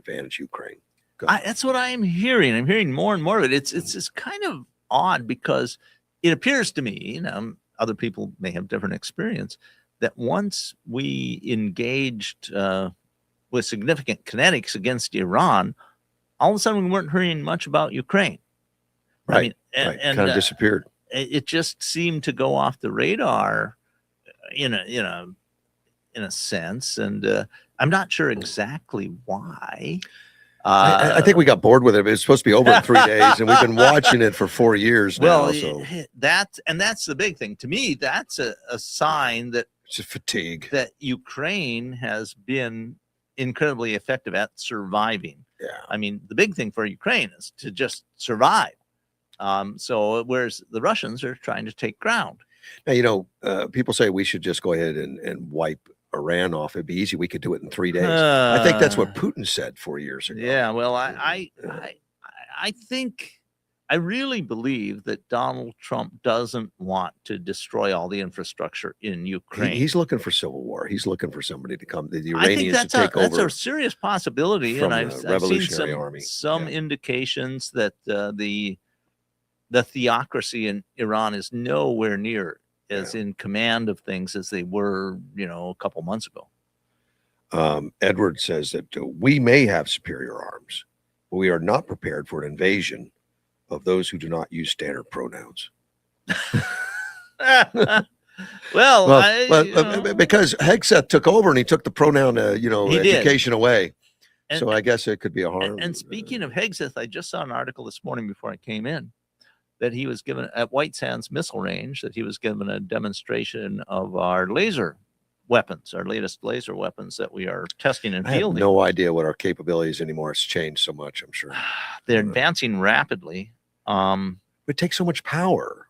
Well, they do, but it's way better than it used to be. When I, a long time ago, I guess it's been 30 years ago, when I was, some of my colleagues, I should say, were working on the advanced ballistic laser. I'm trying to remember. It fit in a large aircraft, and they had to get it up on the edge of space to use it. And it used a chemical laser. Right. And it was, these gases were very poisonous and dangerous, and you had to have a large quantity of them. I mean, it worked. It shot down. We showed it shooting down satellites like 100 miles away. It's very impressive, but it was so expensive and so dangerous to use because of this. And in the meantime, we have developed direct energy, direct electrically powered lasers, right, where you don't use these gases, and they're way more efficient. And we are fielding some of those now, and that's what they use that as part of the Iron Dome. They call it Iron Beam in Israel, and they're on aircraft carriers. That's about the only thing that's got enough reserve power to handle them. Nuclear powered ships have a lot of power available. But in Israel, they have some that are powered by diesel generators off of, like a truck or a trailer with a big diesel generator, and they're mobile. You can move them around. I'd wonder what the wattage is on those. I mean, they're not going to have. Well, they're saying that I think for the more mobile ones, about 20 kilowatts. Okay. I mean, again, we're talking drone stuff, not. Well, that's right, and they've demonstrated that some of the bigger ones can knock out artillery shells, make them explode in midair, this type of thing. Yeah. So it's I saw a YouTube video where they claimed they were talking about an aircraft carrier using lasers to shoot down some drones that were some of the Shahed drones. Yeah. I had a lot of doubts about it because it had too much operational specifics, and I thought nobody's going to release that information. Well, there might have been some truth. There may be some truth, exactly. Maybe some of it was filled in, and something. Some of it might be they said things like the beam has to stay on the target for 3 seconds. I saw that film, and I'm going, you don't release that stuff. I saw that film, and then it said the fog came in. It was like 7-8 seconds. Yeah, right. Which made it so much ineffective, harder because you had a group of them coming. You didn't have that much. There's obviously a time issue. No, I saw that, and there was supposed to be like 40 of them coming in at once, and these things were taking them out. And I just thought, is this disinformation? Is somebody putting them out to make them believe that you need 3 seconds when you only need 0.8? There was reports of, the military did not release that they used any laser weapons at all. They didn't comment on it, but there were reports that they found wreckage of these drones that were melted. in the water Yeah. early on. And so you knew somebody was doing something different, but they didn't say it. And then of course you see these videos now that are So explaining. where did the video get where did they get this information, or did they just make it up? I don't know. I doubt that Hegseth released it. Yeah, I doubt it too. I don't know. My suspicion was that it was part of our disinformation campaign, Really? information warfare, and that it was. But we know there were some melted drones Sure. out there. Well, we very likely And that- used and that- laser weapons, and they may have been very effective. We may have been putting out information to mislead our opponents about how they Well, work. if you were watching the same video I was watching, it also went back to the colonel that was on Iranian side, Yeah, noticing in his that these drones were going down, but there was no artillery fire from the ships, or so he missile didn't fire. He didn't understand how Exactly. Yeah. it was going. So Yeah. we watched the same thing. Yeah. But it was just a recreation of what they assumed was going on the Iranian Possibly side. they were filling in some blanks and took it some. So I was very skeptical about the whole thing. I mean, it was interesting. It was an Yeah. entertaining, well done video, Yeah. which again goes to my idea that it may be a disinformation campaign. But it was as if they were getting instructed from both sides on exactly what was happening. And so, Which I just don't think was real. no, but it probably had some real. But I real stuff in I it. know that the laser systems, because I've read a fair amount about them being used in Israel as part of, I think they call it the Iron Beam system, and it's part of the Iron Dome Well, idea. yeah, Trump's is called the Gold Dome, because he well, likes that's gold. for the U.S. we get a gold dome. Yeah, he Israel likes gets gold. an Iron Dome. He likes But- gold. Yeah. I have read enough about the technology of it, and I know a little bit about this stuff. And we've been working on laser weapons for at least 50 years. Oh yeah, Because and it was 50 years ago. I figured I'm not worried about it being classified anymore. But I, as commander of a meteorology team, I sent people to assist in a laser test 50 years ago. yeah. I had a friend that was working on it in the '80s with the Navy. Yeah, well, what I I'm think it was talking in about is Maryland or something. 50 years ago, in the middle 70s, and Yeah. and at that time it was very early on, but they still managed to shoot down a helicopter. It might have been like the Ford or Pinto test or something, where they had some flammables on and they kept it hovering in a particular place, and all the conditions were perfect, but it was proof of concept. Yeah, but the amount of power draw was outrageous. Yeah, and all that kind of probably stuff. all of that, Yeah. or it may have been a chemical laser. I don't know. Yeah, it was not.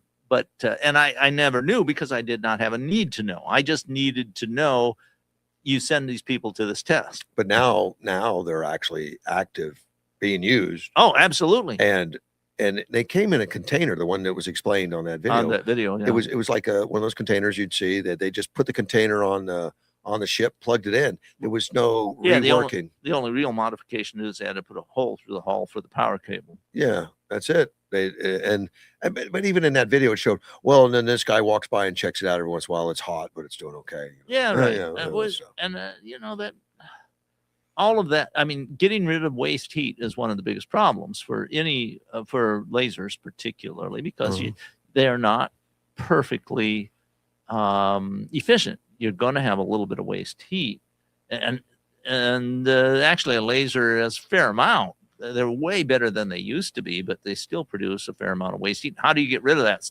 That's a very important thing. This video showed that laser was constantly it was firing continuously. Well, it was, pretty much. I mean, they'd shift from target to target. But I mean, yeah, but it was always running, so it wasn't like it had to cool down for 10 minutes before another shot or something. No, but it did get warmer and warmer and warmer. Yeah. Now, of course, I'm going, well, you've got all this water around you. You can use Yeah. that to cool off if you really need more efficient cooling.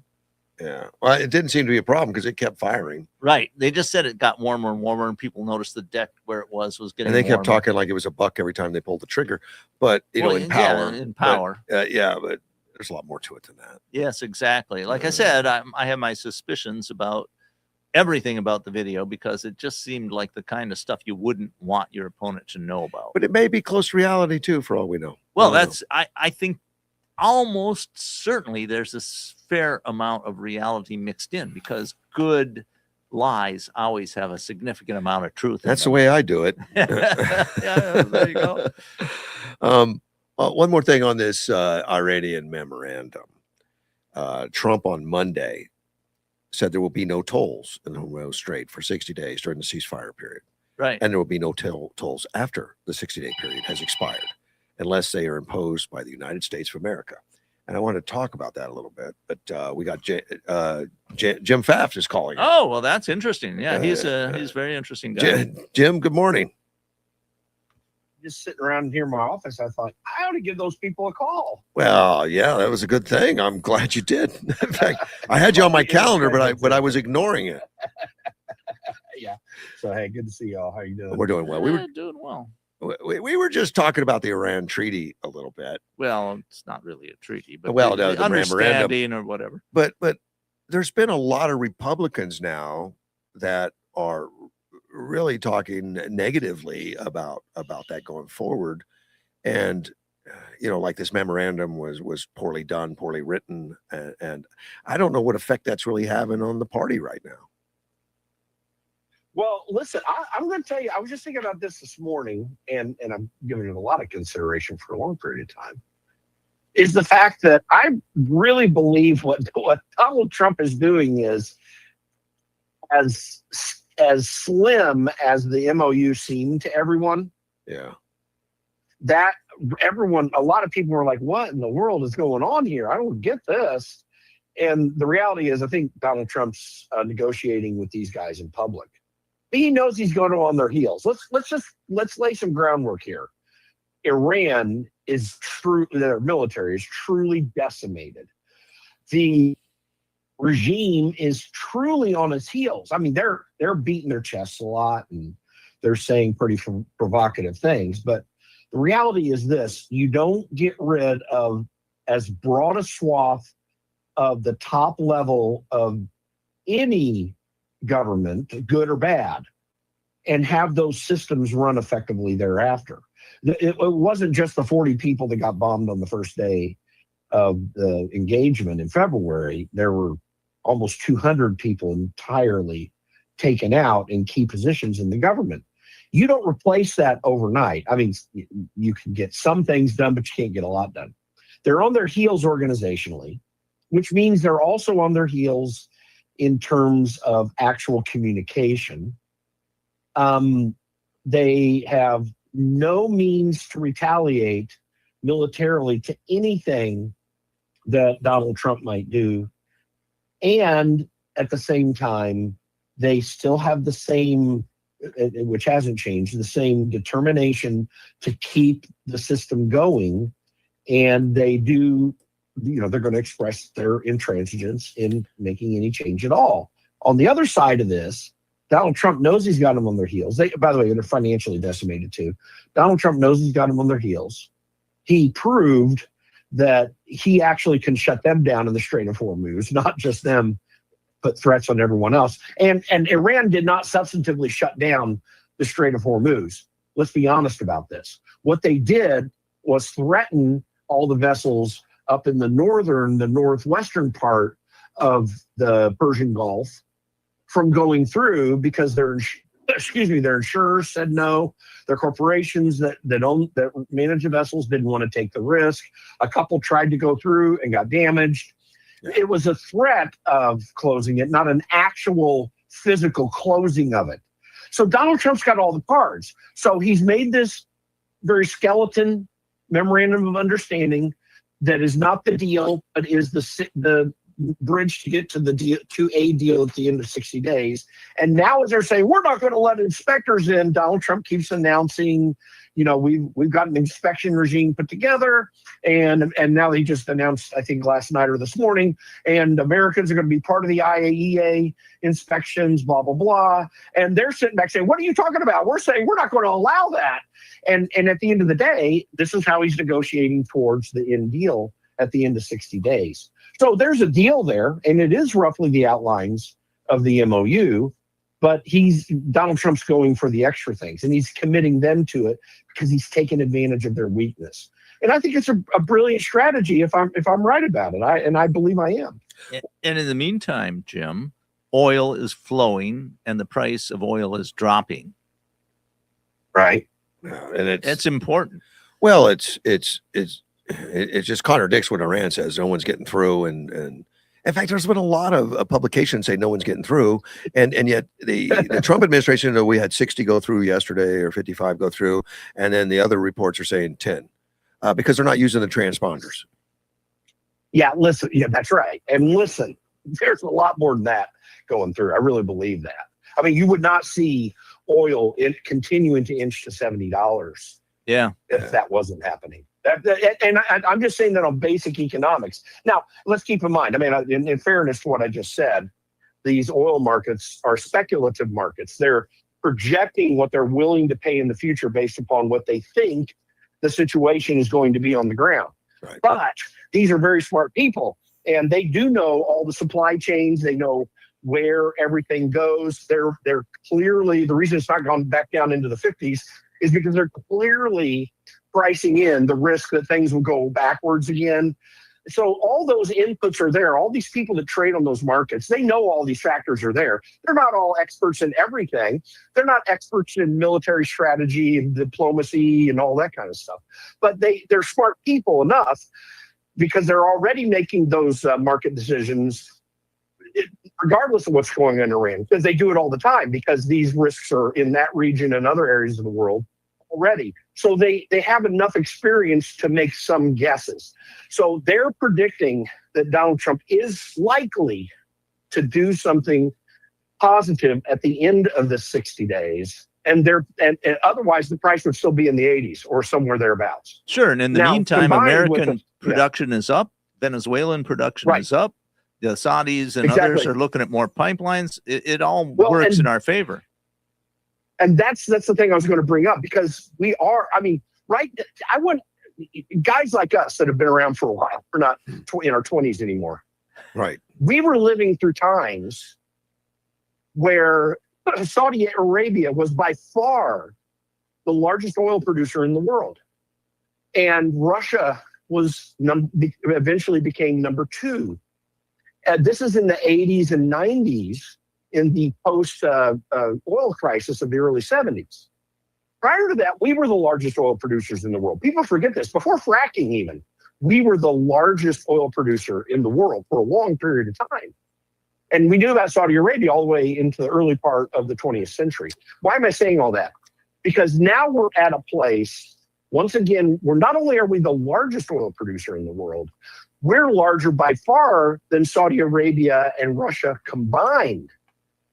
And that is affecting the markets, not to mention Donald Trump saying sneakily in that Oval Office press conference last week, I think it was, that, yeah, we already got, tens of millions of barrels through, and we did, or hundreds of millions of barrels through, whatever the number was, and we didn't let anybody know. So that's what I'm saying. There's a lot more going on here. We have told, this is the best part of it all. Whatever the end of the Iran deal is, everything has been reset worldwide. For example, Saudi Arabia had already been aggressively building an oil pipeline to the Red Sea. Now, there's not going to be unrest in the Red Sea because the only countries that can cause unrest in the Red Sea are Ethiopia and Egypt. Egypt's on its heels. It doesn't have any big military. Saudi Arabia has a whole lot more money than Egypt. So that's unlikely to be there.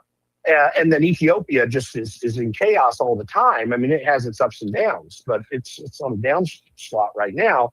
So it's a safe bet to send it through the Red Sea. Now, the only other problem there is Somalia on the southern tip, but Saudi Arabia would be able to deal with that if something came up. They don't have the capacity in any of those countries on the Red Sea side to threaten that other strait down there. Yeah. So Saudi Arabia is aggressively bringing that pipeline online, moving things that way. There are also pipelines going from the UAE across below Oman to get in, to bypass the strait through that part of the peninsula that creates the Persian, or that creates the Strait of Hormuz.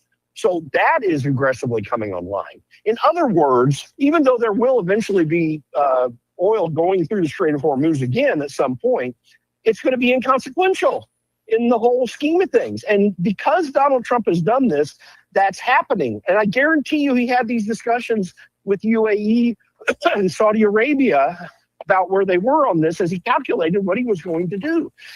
Donald Trump has reset the entire world oil system in just this action, notwithstanding what the end result of this deal is. And it's a fantastic thing for the world because most of the risk related to the Persian Gulf is going to go away. Not all of it. It is going to be a problem, and there is commerce that goes through there too. But so much of this is reduced because these other systems are being built in, notwithstanding what we're doing here at home. What about the Abraham Accords? Trump mentioned that early on. He wanted everybody to join. I didn't see any movement on that. Is that a discussion you think still goes on? Oh, the discussion is going on. I mean, it's been well reported that discussions with Saudi Arabia to join the Abraham Accords was happening even in the first administration, and that even though it was not likely to happen back at that time, the discussions continued and resumed when Donald Trump came back in office. So, yeah, I think that that's still on the table, but I suspect that Donald Trump said that he was going to require that just as a way to kind of urge that discussion on to more completion coming up. I think in the long run, you may see that happening, particularly since Donald Trump is holding Israel at heel when it comes to Lebanon right now, against what is otherwise a reason to let them be able to defend themselves because they've really got harmful stuff coming across southern Lebanon. But here's another reset that I should have brought up. I mean, the government of Lebanon is pushing back against Hezbollah. Now, what does that mean? It probably means a lot more than I'm smart enough to know because that's not my region of the world that I deal with all the time, or not that country that I deal with all the time. But I can tell you some things that absolutely does mean. It means that Iran's influence and ability to fund Hezbollah is extremely reduced because there's no way that the government of Lebanon would push back, which still has a large Christian population in it. There's no way they would be pushing back against Hezbollah if Iran was still funding Hezbollah to the extent that they were. The money's dried up mostly, and it's another proof that Iran's doing bad, but it's also proof that Lebanon may change. Again, guys like us, we're old enough to remember that Beirut was like, the gem, one of the gems of the Mediterranean in the 1970s. It was a very wealthy town, beautiful, heavy tourist attraction. And then when Hezbollah got hold of it in the late 80s and 90s, after the Beirut bombing, for example, during the Reagan administration, it's been pretty nasty ever since. Pretty bad situation. Well, yeah, so another thing war that Donald Trump's changing. Yeah.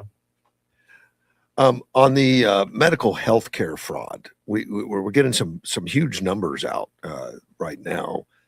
Billions and billions of dollars we're talking about, and a lot of charges. In fact, one right here in Yuma, Arizona, we have a doctor that's been arrested and he's on $50 million bond to get out for probation. Yeah. So I know it's a lot of big stuff going on in California and all that. Does that affect our upcoming election? Is that going to affect anything coming up? Because it seems to be a lot of support from the Democrats, like Tim Walz and everything, to hide and push this stuff aside.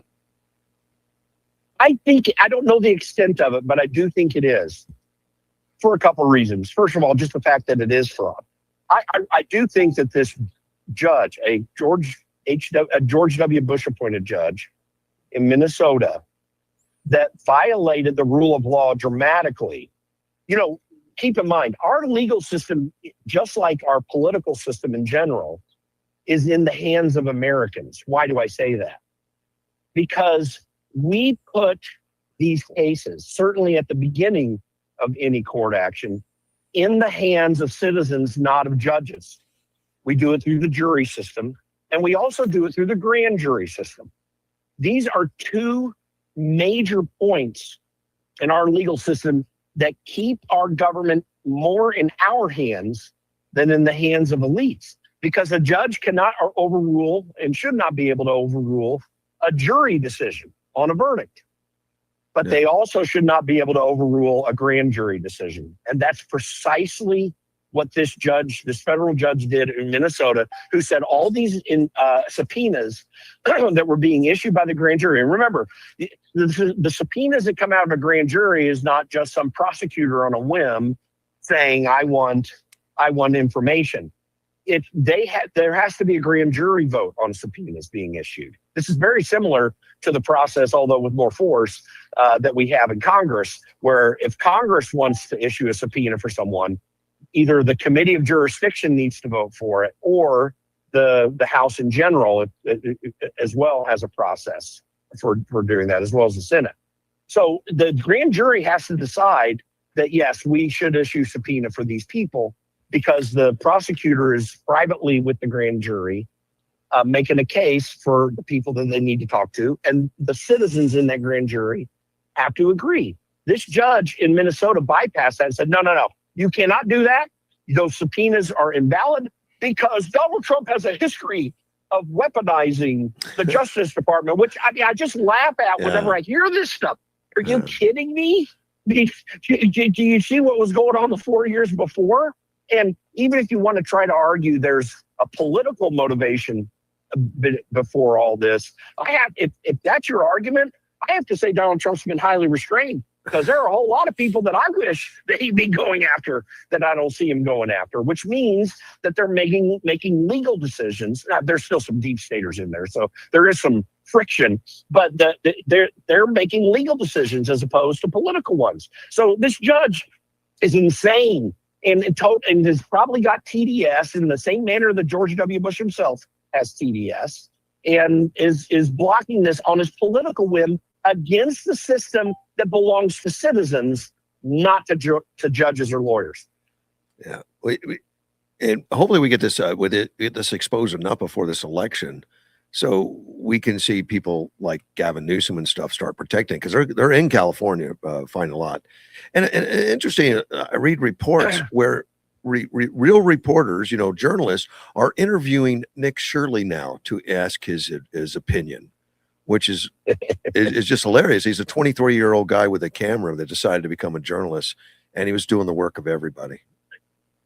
Well, I know a 27-year-old, I think he's actually 29 now, year-old guy with a camera named Nick Sorter, who my wife Myra considers like a son, and we're really close to him, and he's spent a lot of time with us, staying with us in DC before he got his place. And so we're really close to him. Nick Sorter, who I've known for many years now, has developed. When I first got to know him, he was as young as Nick Shirley. He has developed a wisdom, albeit still with youth, I have to say, of understanding because of what he's exposed himself to. And anyone that follows Nick Sorter knows what's going on there. My national field director for the Conservative Caucus, Chad Caton, I send out to protect Nick a little bit, and also to show that we're involved in all this and make sure people know what we're trying to help him out. But he has to help Nick a little bit every once in a while with kind of the youthful vigor to figure it out. But Nick Shirley deserves to be asked, because he's almost the only guy that's going door to door to these places to see what actually is going on. There comes a place. This is where, when you think about in Scripture, the Apostle Paul telling Timothy, don't let anyone look down on your youth. There comes a point at any stage of life that someone exposed to something and rightly determining what's going on based on rationality and wisdom and facts gains a degree of expertise. And because Nick Shirley certainly is the most consistent one out there, but one of very few people that are directly addressing this with actual facts on the ground, they ought to ask him questions, because he does have some expertise there. He's actually got some insights that I probably don't even have. And I'm not 23. I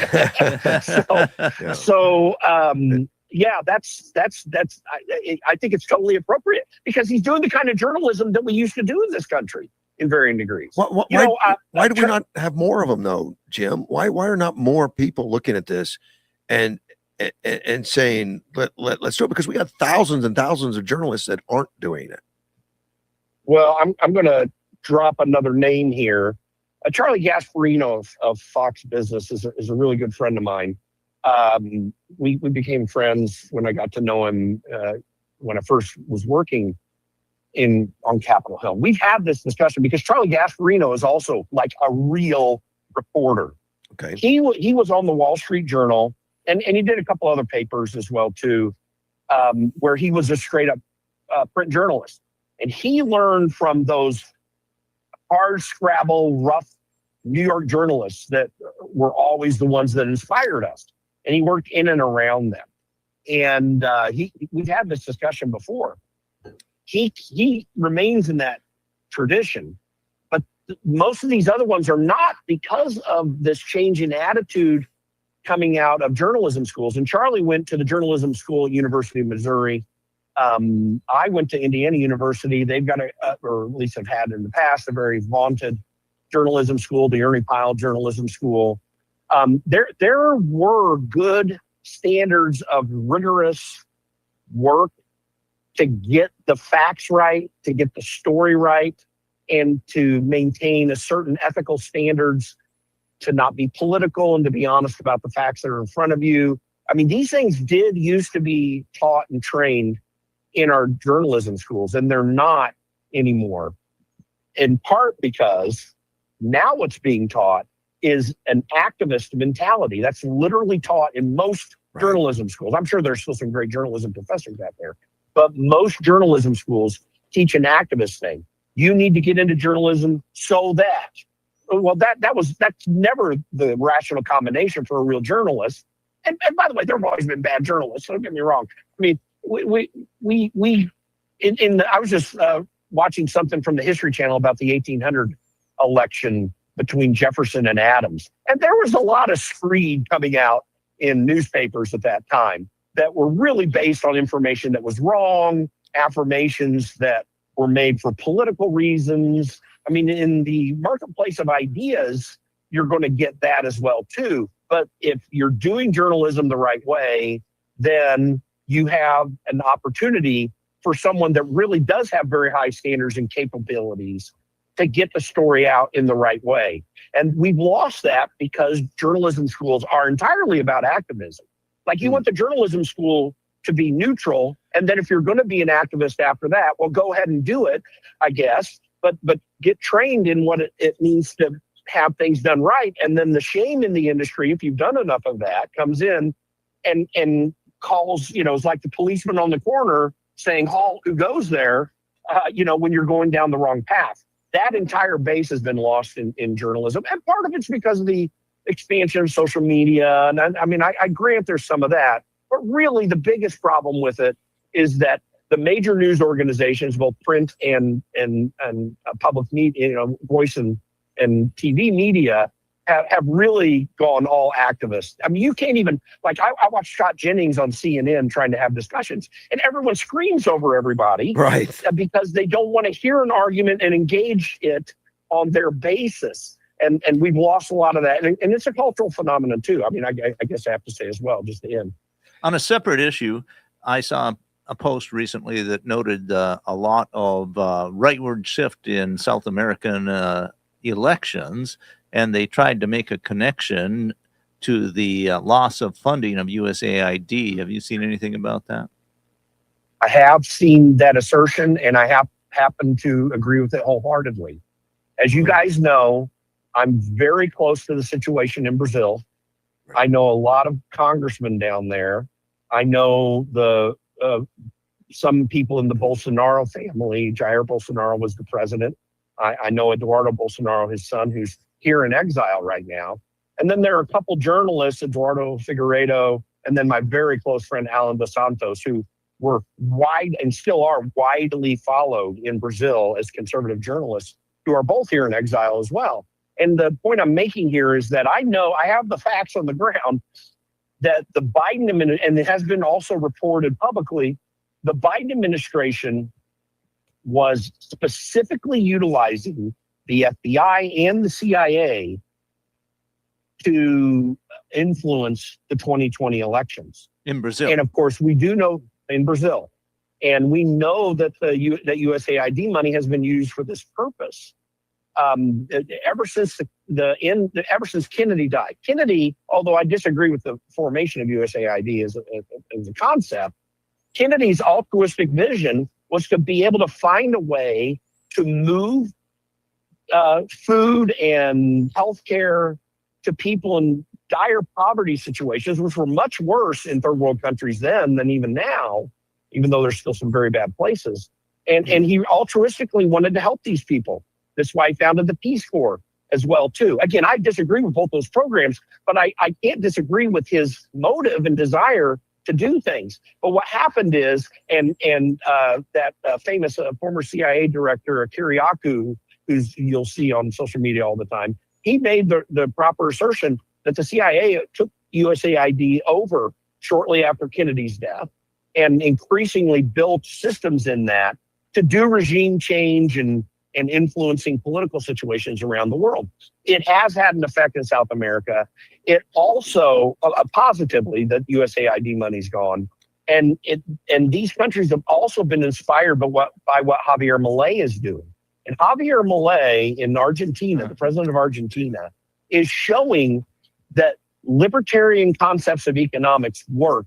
They absolutely work. There are problems with libertarianism in the United States, by the way, that we could talk a long time about. But the fundamental concepts of a Milton Friedman and a Friedrich Hayek and a Friedrich von Mises, these guys and what they laid out, one of them a Nobel Prize winner, does work in economies. It does build wealth through every section of society. And Milei is showing that. So when you look at Chile and Colombia, for example, which are two of these countries that took major rightward turns, Chile, from the late 1960s, early 1970s, until about 10 years ago, was the most prosperous country in all of South America. They went socialist for some of the, probably because USAID was strongly involved, also because of the way these popularist ideals of socialism are propagated through propaganda in societies, just like they're trying to do it here in the United States. It overwhelmed that election. You had socialist governance for a little while, and now it's radically turned back to a free market system again and it had a foundation to do that. Colombia is the same way. It only took a recent socialist turn for similar reasons. It's very possible that every recent leftward shift in the last 20 to 30 years that's happened in Central and South America, that all of them happened in some form or fashion because the CIA and USAID was involved with that in some form or fashion. But more importantly, the shift going this direction was inspired by Milei and also popular uprisings in countries that had it better once.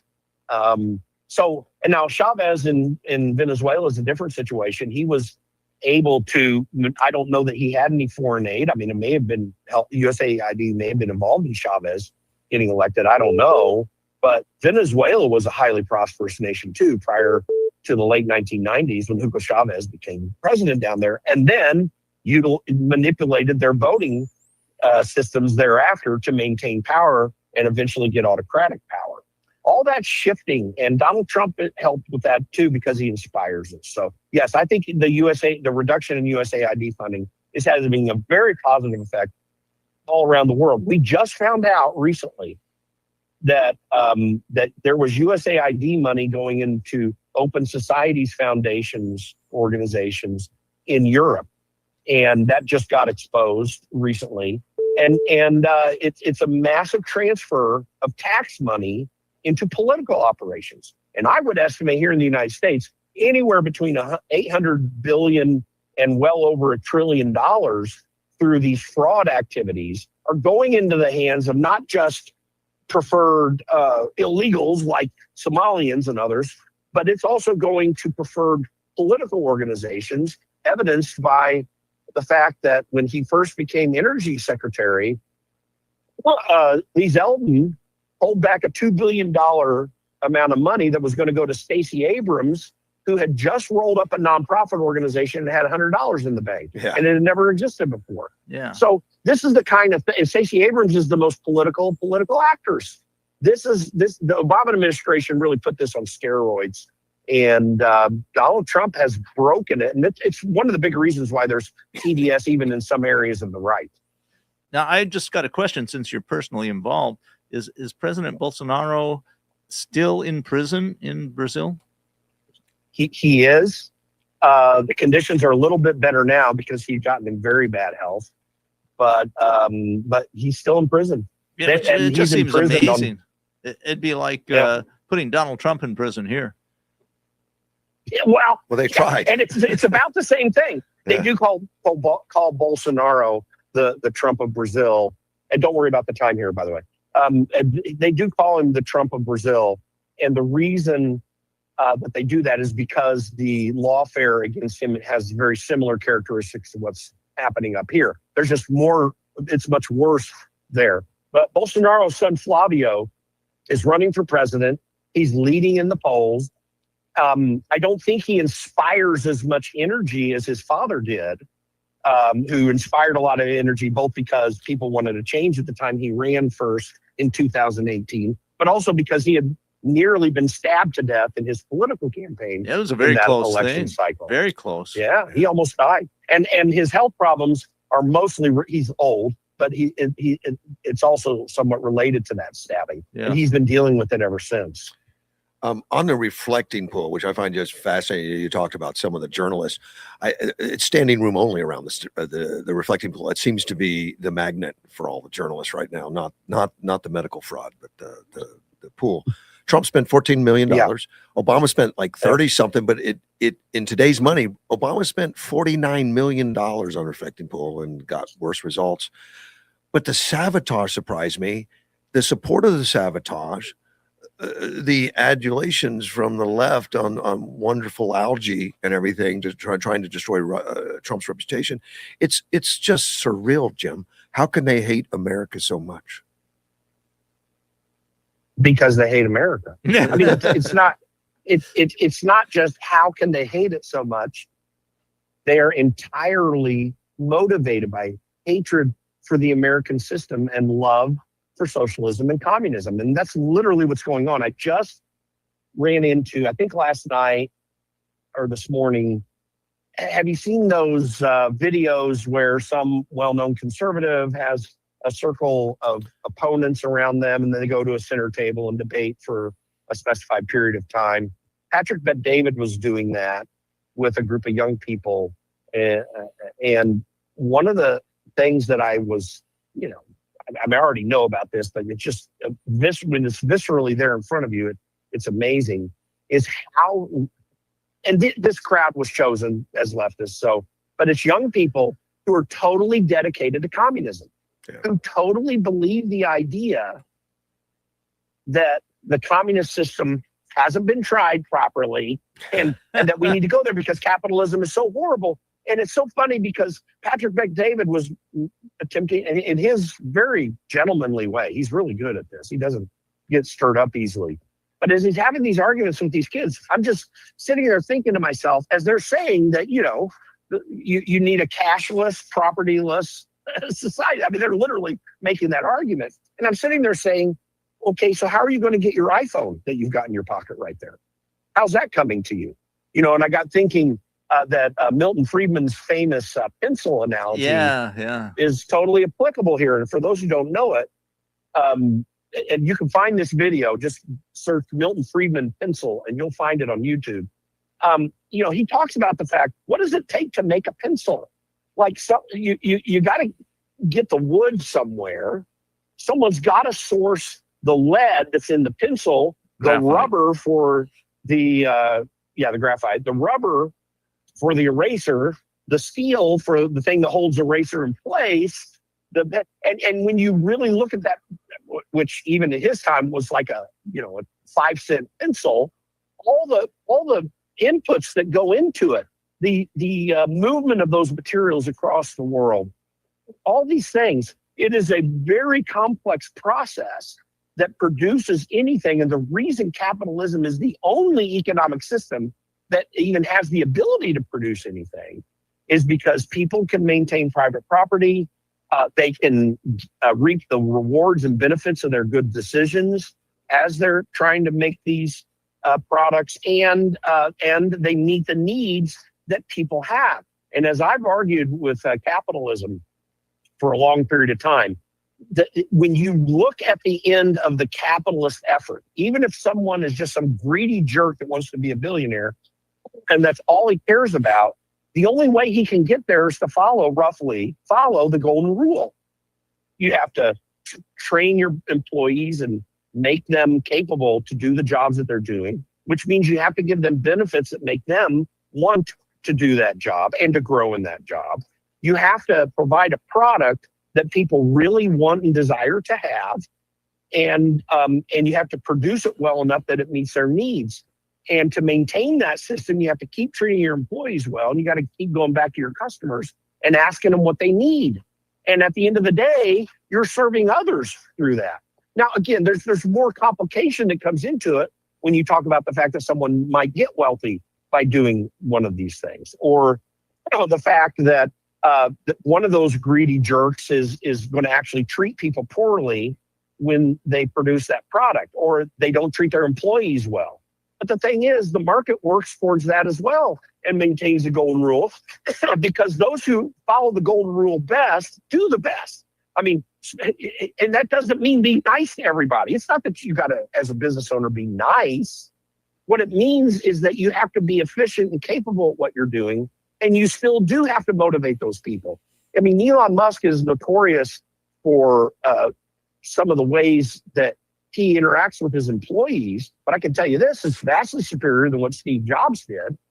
And it's more effective because he also gives all these people the benefit of what they're building. There are hundreds and hundreds of SpaceX employees, maybe thousands, who just became millionaires after this IPO because they also got a stock in the company, and pretty healthy program as far as I understand, to reap the benefit when the company got to the place where it could have that $1 trillion valuation come about. That is a huge, huge issue. And again, it's not with perfection, but like I say, 6,000 years of recorded history proves the moral depravity of mankind. I mean, that's just the state of affairs. There's good and bad in all these interactions, but roughly you have to make an effort to do people right if you want to be successful in a capitalist economy. It's just the opposite in socialist and communist economies. You go against the golden rule, and eventually you have to have autocratic authoritarian systems to impose that political construct, because most people don't want to be in it. They'd like to achieve something. And when they can't achieve it well enough, then they lack motivation. They start acting lazy and selfish because that's the only way you can game that system to get where you want to go. Whereas when you game the system in capitalism, roughly, you have to meet the needs of others to get there. You know, you mentioned the left and all that, and socialism. Man, Domi's making a big surge. He just he had a great day yesterday. 3 of the people that he endorsed for being socialist won in the primaries, and enough to make even Democrats nervous. Kathy Hochul's people didn't win. Well, I will say this. Yeah, Dan Goldman, he's a radical lefty and was kicked out of a coffee shop recently, notoriously. Yeah. He's Jewish. He's pro-Israel. And these people didn't want to have anything to do with him. They kicked him out of their place, which, by the way, they're not going to stay open by doing that unless they have a lot of other people who love doing that. But yeah, well, it is really, it's breathtaking in a way. But I heard over a recent week or two, people saying, Madami's taking a big risk and he's not going to get anywhere. And I was sitting back saying, well, the dynamic of how he got elected still exists. And that dynamic is, and most of these districts are, touch New York City in one way or the other, if not entirely. Most of these places, or most of the people who live in New York City now, are not New Yorkers. They're illegals and immigrants of other sorts that have never lived there. Those numbers came out. He beat Andrew Cuomo in the mayor's race by getting to those people who weren't native New Yorkers in large numbers, because Cuomo won the native New Yorker vote. Oh. And he probably would have become mayor under different circumstances. So it's not surprising to me, but it's very disheartening, because the same dynamic, and in some of these cases, like it's the presumed new congressman, because there's such Democrat districts, and you're going to have some more radical socialists in Congress than you have already. And this is something we're going to have to deal with in this society. We're going to have to reassert the idea of the American Republic in a political way. And who knows, there may be some ways that we're going to have to do it in a legal one. And I think particularly related to elections, we're going to have to pass the Save America Act. We're going to have to get that reinstituted, because that's the other thing. Well, I mean, I guarantee you have illegals voting in New York City, and no one's paying any attention to it. They don't care. That's what they want. They think they have a right to vote in New York City. And that's happening in California in certain areas as well, too. So we've got to have our elections right so the American people can choose. And if we don't do that, then we will lose it to the socialists and communists. I don't think we're out of the woods on that yet. Can the Save America Act even pass at this late date? And I know Trump is still pushing it, but I don't see Thune getting excited. Well, there's another long discussion we could have. Yeah. John Thune represents everything bad about the Republican Party, everything. And we better, as the Republican Party, better get a hold of that. He needs to go bye-bye. He really does. He represents, how do I put this? He represents a problem that is fundamental right now to the Republican Party, which is a group of people who believe they're conservatives, and they're just really not conservatives. They believe that they carry on the Reagan legacy, and they don't. I'm going to spend some time on this in a book I hope to write, if I can get around to finishing it. But the person who most upholds the Reagan legacy, imperfectly so, but most upholds it, is Donald Trump. Yeah. I mean, it's not even close. Right. The vision that, for example, Mike Pence is pushing out there is not a vision in the least of Reagan conservatism. And I you guys know, I mean, I got introduced to my whole political career by Mike Pence. He introduced me to my first political job, and I was meeting with him in his office at Indiana Policy Review back in 1992. And Mike was a great friend and a great help of mine for many, many years. But when he decided to run for governor, he went to the dark side, in my opinion. He doesn't have I mean, I can get some criticisms one might have with some of Donald Trump's policies. I have those. But substantively, this is a fulfillment of everything or the beginning of a fulfillment of everything Ronald Reagan hoped would happen for the United States. Resetting the trade order in the world, not being aligned with a system of going to war just to go to war. I mean, Ronald Reagan and Donald Trump are a lot closer on that than people realize. And anyone who paid attention to Reagan's time in office knows that the last few years of his presidency, what we would now call the neocon wing, was furious with him. They were furious because he was seeking a reduction in nuclear weapons. He was talking with Gorbachev and trying to build peace between the U.S. and Russia, and it blew their heads. But he had a much more libertarian view towards war. I mean, he utilized the military, as Donald Trump has, in areas where there were real problems. He liberated everyone in Grenada. He did the Iran-Contra thing, where he was trying to get the Contras in Nicaragua weapons through arms sales and this sort of thing. And you can say whether it's good or bad. The reality is that it's not that he was a pacifist. He just did not want us to go to war. He didn't believe war was a good thing. He came from a very Augustinian approach to this. And when I say that, I'm referring to just war theory, which is you only use your military to protect yourself. You don't use it to go out and take away the rights and privileges and autonomy of other countries. And that was a huge shift that Donald Trump is now fulfilling, because we kept right along with this big war mentality from George H.W. Bush through Bill Clinton through George W. Bush and Barack Obama on. And we needed to reset that. Donald Trump's finally able to reset it, because unlike Reagan, he's had Republican majorities behind him. So this is a very positive development. John Thune, who will not do things because he wants the old order to remain, is a real threat to this country for different reasons than Democrats are. I just heard some guy, I can't remember who it was, but I quickly came across it just the other day, a conservative, and I think they were at a National Review thing or something. I can't remember what it was. But anyway, made the point that one of the things that he bemoaned was that the MAGA movement and Donald Trump were tearing down old institutions, and that was a bad thing from a conservative perspective. And I would say, well, if you're strictly defining the term conservative, then yeah, it violates conservatism.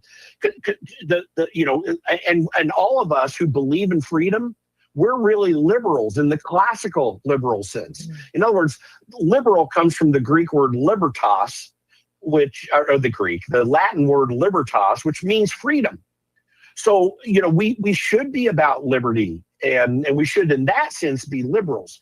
In the political sense, liberals are radical leftist communists in this day and age, but conservatives are, by and large, which I don't believe is the right political description of conservatism, are for keeping an old order, which includes things like the World Trade Organization, which includes things like the stupid decision to extend most favored nation status to China in 1999. And many other things that just go way off of what America really should be about. We are about individual liberty. We are a country that is owned by and should be governed by the citizens, not the government.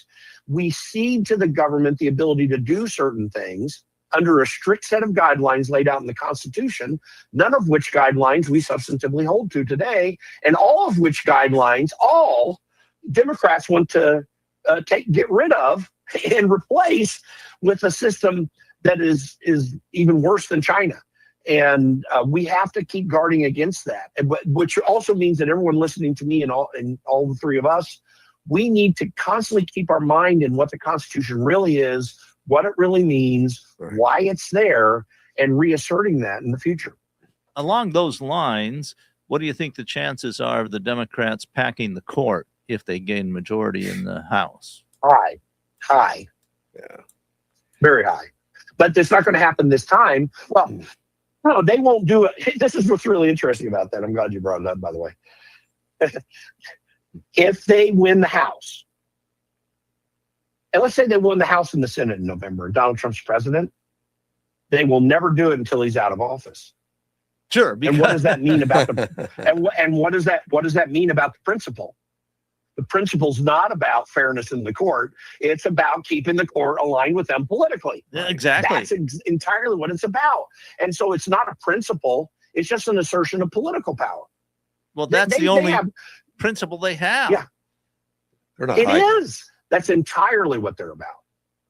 Yeah. And they call it reform the court. They don't call it packing. We call it packing. Yeah. Well, when you're going to add Exactly. 4 or 5 justices, that's packing. Mike Pence, since you just touched on him, is advancing American freedom and all that. He really took it in the chin on this election. I don't think anybody he endorsed won, did he? I did not track it closely, but I don't believe so. No. Yeah. I mean, he hasn't been very effective. No, and he's going nowhere in running for president. Now, interestingly, he's got Charles Koch behind him, and Charles Koch is likely to help him out in a monetary fashion if he tries to run for president. But I mean, at the president at least, I see him doing about as well as Jeb Bush. He'll have all the money that he wants, and he'll be laid out as the conservative alternative. And I still think that someone like, and there could be others, but someone like, Marco Rubio, J.D. Vance, or Ron DeSantis are going to be in a much better place to get that nomination. And I put money on either Vance or Rubio over DeSantis, but DeSantis three of those would be decent alternatives for me, although I still have my misgivings about the potential neocon proclivities of Marco Rubio. I'm still very impressed with what he's doing, and I like the guy a lot, and always have liked him a lot. So. His numbers have risen. He's showing a lot of talent. With Independence Day coming up and the celebration, a lot of things have surprised me. CNN did a poll about those that are going to fly the flag on Independence Day. Yeah. And they compared it to numbers from years ago. I don't remember if it was 76 or 2000 or something, but at one time 2000 was it 2000? Okay. It was like 68% of Republicans and 64% of Democrats in 2000 would fly the flag. And now it's like 65% of Republicans, near the same number, and 20-something% of Democrats. They've gone off that much. And then Joy Reid comes out, which is ridiculous, but extreme, but still, she said there's no black person that's going to celebrate the 4th of July. I just can't believe that stuff's even being said or being taken seriously at all. But how have we lost so much patriotism on the left? I mean, it seems to have had more of a movement, more of an effect than I would have ever dreamed possible. Well, we've done it not so much because, it's because the Democrat Party has changed. But you still have people like Bill Maher and a few others that are liberals who are still very patriotic about the country and still love the country, and even when they have disagreements with it. Alan Dershowitz just changed parties, didn't he? He did, and there was one recent Trump thing that he was very critical of, but yeah, he's incredibly patriotic and believes in this country and always has. I remember gritting my teeth when I was young, gritting my teeth a lot about Alan Dershowitz. But along the way, even though I still did grit my teeth with him, you recognized that what he was doing was actually fundamentally very useful and good, which was to make sure that we don't violate the basic rights laid out in the Bill of Rights and in the Declaration that we were given. And he was very effective at it. He's been very consistent, and it is interesting. He's very consistent in that area, and he's still a liberal. But if you're an honest person, and this is where Bill Maher doesn't go far enough, in my opinion. But if you're an honest person, you cannot support the Democrat Party. I have to say this: I have a hard time supporting the Republican Party, not because. And I'm not going to do what Tucker Carlson just did, because it's still the best vehicle for what I want to get done. And Tucker Carlson's just, I don't know where the guy is. He's lost. Gone off the rail. Or he was always that way in ways that I didn't realize. But, I'm not going to chuck the Republican Party. It's a vastly superior vehicle. And the Democrat Party has always been a poor vehicle. You've had some decent Democrats along the way. Maybe you can throw Truman and Kennedy into that. But the Democrat Party has always been about bad things. I mean, from slavery to racism, Jim Crow racism, and then ultimately now to renewal of racist ideals. They're the racist party. Republican Party is not the racist party. It's the Democrat Party. Right. And they're racist against white people. Yes. And they make race an issue. Like, the Republican Party's never made race an issue except in its founding, when part of its platform was to get rid of slavery. Yes. But thereafter and in fact, one of the greatest civil rights presidents that we have in this country was Ulysses S. Grant. I think everyone needs to read Ron Chernow's Grant biography. It is fascinating. It will inspire you to realize the defamation against this man, who was not a perfect man. But the defamation against him is absurd. He's one of the greatest Americans that we have ever had, and definitely one of the most brave men that has ever served any office in this country, and skilled and capable in so many ways. So, but the Republican Party's never been a racist party. And the Democrat Party has always been a party of problems, always been antithetical to the actual ideals of the founding. And I'll grant criticism of Lincoln in that he did expand government quite a bit. And that was used as a way to say how bad the Republican Party was. And the Republican Party's never been perfect. And in fact, Grant vetoed a bill to go off the gold standard in 1876 that he knew would cause losses in that election. And he was right to veto it. And you still had Republicans that wanted to, go to greenback currency. And when we ultimately did that with the Federal Reserve and the expansions, and then afterwards with the removal of Bretton Woods in the early 70s in the Nixon administration, you see how bad an idea that really was for our currency and our country. But so you had Republicans back then doing stupid things. But again, this dynamic has always been very similar. Republicans that can be stupid and craven, and Democrats that are destructive and undermine the American ideal ultimately. So this is the struggle is going to continue for many years to come. The question is, how will we engage it? And that's what we should be focusing on and fighting for. Hey, I got some news just hit me, but Trump just canceled the housing bill signing. I guess just now, the 21st Century Road to Housing Act. He's not going to sign it until he gets the Save. the SAVE Act. Yeah. Save America Act. Save America Act. I guess that's a pretty strong statement. Yeah. Do you think it's a good lever? Yeah, I do. I got to tell you, and there might be a couple good things in this housing bill, but this is another reason why Republicans are so stupid. There are a lot of people very frustrated about housing prices right now, without a doubt. So it's a big issue. But they design answers, Republicans do, that expand government and that inject economic twisting that causes more problems than it fixes. The 2007-8 financial crisis. I remember back when Investors Business Daily had such a fantastic editorial page. I remember right at that time they had an editorial board editorial titled "Congress Tries to Fix What It Broke," and it was about how the Community Reinvestment Act that was created in the late 1970s during the Carter administration, which gave us the equal housing lender thing that everyone said. And there were some problems with redlining in the past, which was the practice of putting red lines on maps around black areas because they didn't want to make loans there. And that some of that happened. It wasn't as extensive as they say, but it did exist.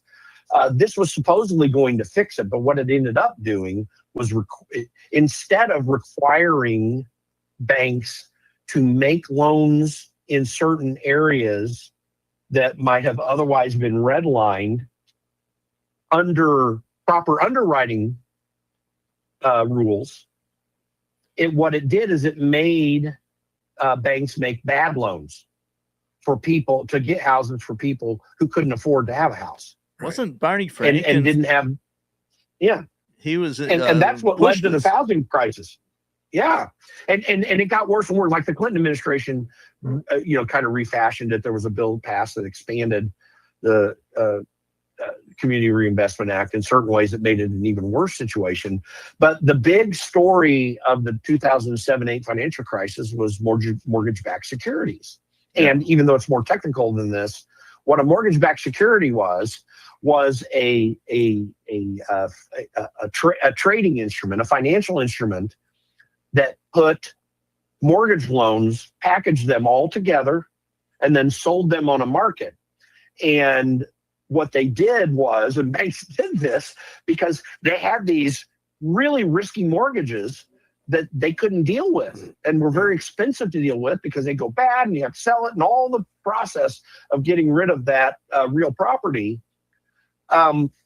They decided to put them in these mortgage-backed securities because they could, in some cases, they hid them. Some cases it was pretty clear what they were doing. Everyone knew, evidently, but they would put them with good loans to make them less risky overall in the sum total. Well, when the housing crisis went bad, then those mortgage-backed securities went bad, and that's what made many banks go bad and led to that financial crisis. In other words, what I'm saying is a government fix to a perceived problem, and maybe in that case a real problem, went worse because now it brought in regulations that required financial institutions to do what they would not normally do as rational actors. Exactly. There are some people I don't care if they're white, black, or whatever.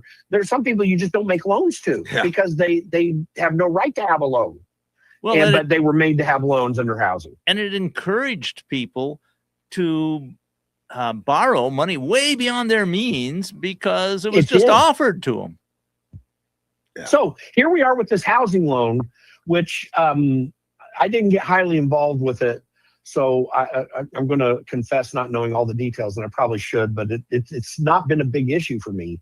But here is a thing, some of the edges of which I saw are doing some very similar things, not exactly the same things, but similar approaches to dealing with the housing crisis. When really what the housing crisis is, and by the way, it's not a crisis at all. I was just watching Dave Ramsey on Fox News this week or last week. And he made the right point. The Zillow put out, in 256 municipalities, the average price for a starter home is $1 million, and making it seem like, oh yeah, my gosh, look at this housing crisis. And what Dave Ramsey rightly pointed out, which is evident if you know the numbers. I mean, when you say 256 municipalities, when they're going to do it that way, okay, well, obviously by the very nature of that statistic, it's the worst ones. It's like cherry picking. You're not going to get to the good ones. We've got thousands of municipalities in this country. So the real median starter home in this country outside of the municipalities is $199,000. But when you take everything in total, it's about $400,000. Now, with incomes the way that they are in this country right now, housing is actually pretty affordable. The only places it's not affordable, and in fact, most of these 256 municipalities are in California, or many of them. So, California's housing market is entirely skewed for a myriad of reasons, not the least of which is regulation and environmental standards and all these kind of things that they have. So the problem with housing in this country is government in radical blue areas. Well, another thing is not housing. All the illegal immigration put a huge demand factor on housing that wasn't there before. That's right. So is Donald Trump right to do this? Absolutely. Every threat that he's making to save the Save America Act and the way he's doing it, he's being very smart. Remember, he pulled back the nomination of Jay Clayton to D&I to replace Tulsi Gabbard under this threat also. So he's doing what I've been begging him to do for months now, which is just shut down every bit of legislative action until they pass the Save America Act. Because as I've told you guys, and I've said in other places too, the Save America Act is truly existential. We can survive some really horrible political situations in this country, and we have. The Civil War possibly being the chief among them, but other really risky times like the Vietnam War. Honestly, both world wars had its political problems. We've gone through a lot in this country, and we've always survived. We cannot survive these elections because the only way that Mamdani's people can have sway over our nation is with bad elections. Because I do not believe that they can win under our normal election system, which, as I say, for 230 years was the gold standard. It wasn't perfect, and it had some very real flaws, but nothing like what we're going through right now. All the flaws have been put into law, and much worse flaws have come about, and they're also in law. Most of those are, the sum total of them are happen entirely in California, but happen to hunt and peck around the country and in other states as well too.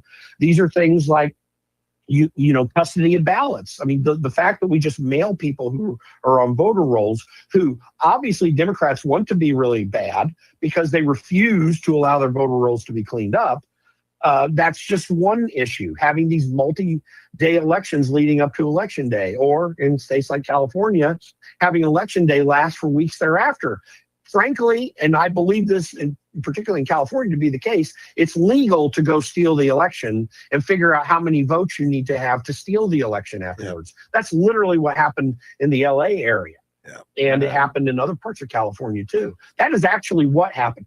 And I'm not exaggerating to say this. Like, it's not illegal, it's legal because of vote gathering techniques that are out there. Right. And the fact that you can't test signatures and you can't ask for ID verification of who the voter is. I mean, they've inset everything bad about elections into law and made it legal. They don't even rise to the level of third world elections. Yeah. So this is a real problem that we've got to change. And Save America Act is not the only way, but the most substantive way to address this problem.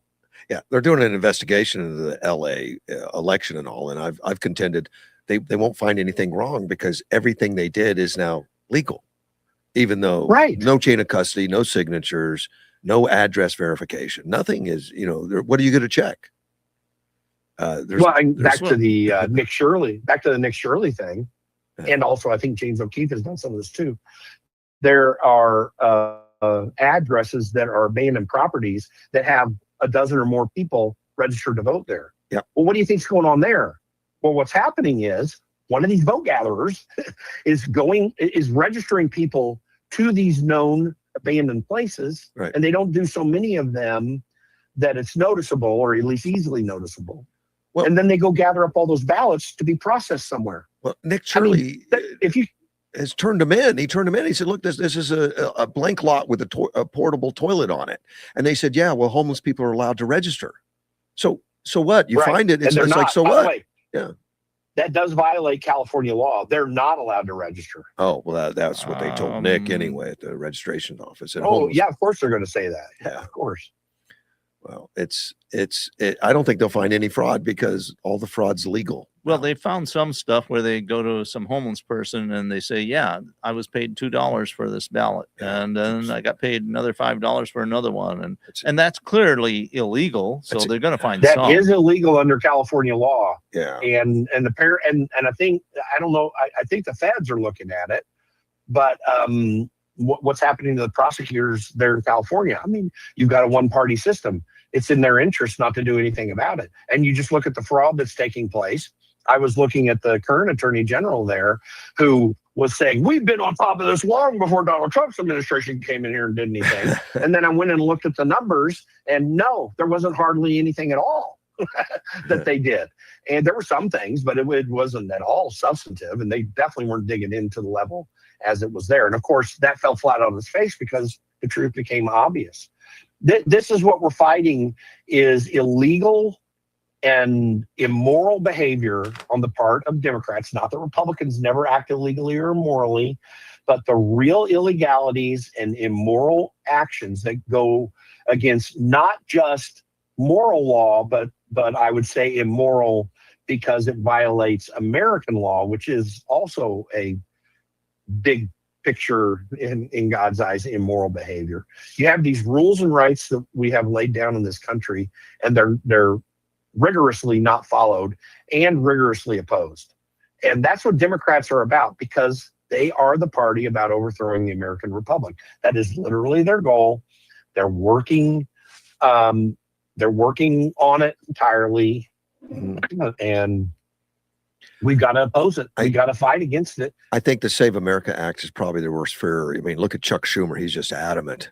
We won't let it pass no matter what. I mean, it's like they know that's the only reason they're in power. They admit it. Well, one of the most absurd arguments that he makes and other Democrats make is, because you're going to have tens of millions of women who are going to have to prove that they made a name change. Yeah. And I mean, if you're old enough, you sit back and you say, oh my gosh, women have been doing that for over 200 years in this country. Yeah. Are you kidding me? I mean, and no one ever had a problem with voting in that manner, getting married and changing your name in the 70s and 80s. I mean, everyone was able to do just fine in everything that they did. That has never been a problem. And yet then they call it Jim Crow 2.0, and that's stupid too. So anyway, but they're going to say anything to get whatever they want. And that's a political problem in general. But when it goes to the heart of your fundamental freedoms that you have, it's one thing to have that kind of immorality in politics on a normal basis, because as I've said many times, Ronald Reagan said that politics is the world's second oldest profession and has many of the characteristics of the oldest one, which for those who don't know is prostitution. Politics is always bad, but there are some people being bad in politics who still believe in the principles of the country, and they're just trying to get by with something. That's what the person stock trading does, both Republicans and Democrats, right? And it's bad and it's evil and it's corrupt. But I'm just saying that is not evidence of overthrowing the fundamentals of the Constitution. That's evidence of immoral, corrupt behavior. The immorality and corruption of Democrats goes way beyond mere personal gain. It goes to outright power and to undermining the restraints on power that are laid out clearly in the Constitution and frankly in every state constitution. So this is a serious issue that at this stage, only the Save America Act can take a substantive enough approach to get us away from, or to make much more difficult to do. The motivations of Democrats will not change after the Save America Act passes, right? They're going to violate the Save America Act, and then someone's going to have to come and enforce it. So the motivations are still there. We need to build the framework that we can work off of, and that's what this thing does. Jim, I completely appreciate all the time. I do have, and that's Jim with the conservative caucus, Jim Pfaff. Appreciate it, your wealth of knowledge, but I'm going to have to go. I have to go home soon. I got to go too. I got something else happening right after this. Thank you. I didn't even realize what time it was. Thanks for having me, guys. I always appreciate being with you. Take care. Bye bye. What a great guy! I can't believe he stayed an hour and 15 minutes. Well, he has a lot of knowledge. I mean, I haven't been able. Everything I brought up, he agreed with, so he has to be brilliant. If that is the case, well, pretty much. I'm sure if that's the case, I'm sure it is brilliant. I will put out something that he might not agree with. I think he probably would, and that is that the reason that there's this difference between the Republicans and the Democrats in terms of elective or political morality. It's not because Republicans are so much better. It's because Republicans their feet are held to the fire much more by the media.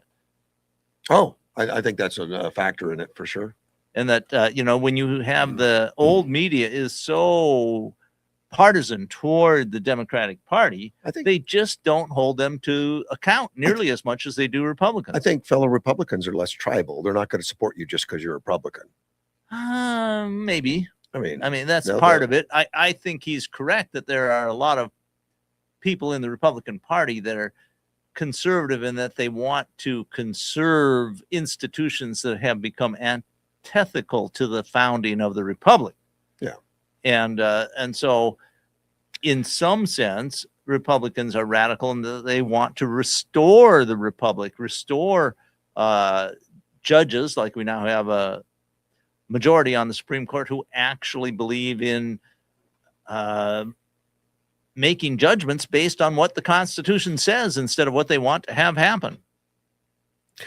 And that sounds like a silly thing to say, but it's absolutely true.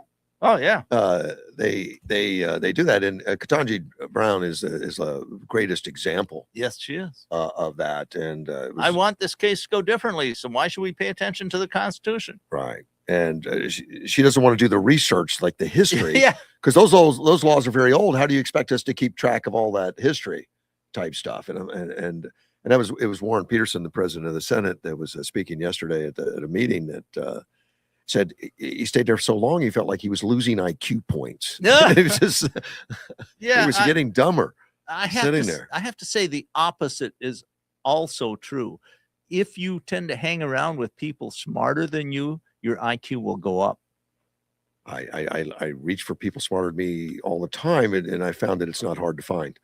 There are a lot of smart people out There there. are a lot of smart people, and Jim Pfaff being one of them. I mean, he's been a real joy. Well, He he comes on has about he every has week. specialized knowledge about what's Yeah. going on in DC that we don't have, I think. Right. He does. I was surprised about his connection with the former vice president, Mike Pence, with the advancing American fight. And I have been so disappointed. I liked him at first when he was with Trump. I did. I found it very odd that he became so anti-Trump. Huge. Just weird. To the point where he started his own organization to go up against MAGA, the Advancing American Freedom, which has been from what I look at, it's not living up to what he wanted. It's a bust, probably. I think you're correct. He hasn't won any elections. I made that statement. Edward looked it up to double check me, and he said that's true. And there's one left to go. But every campaign that he's put somebody against a MAGA, Trump wins. Well, Trump is incredibly popular with MAGA. Well, and MAGA he is taking over the Republican Party. I think MAGA has mostly taken over. There are still holdouts like Sure. Thune in the Senate. Well, and I wonder, and I mentioned this to Jim because it just came across, and it was Edward that sent it to me about the Trump not signing the housing Act, bill, the housing right. bill, which was supposed to make everything cheaper and all that kind of stuff. And for him to not sign that, and he was due to sign it, he supported it, he wanted it. It's supposed to make housing cheaper. But he writes in here. Let me see. Here's his text on that.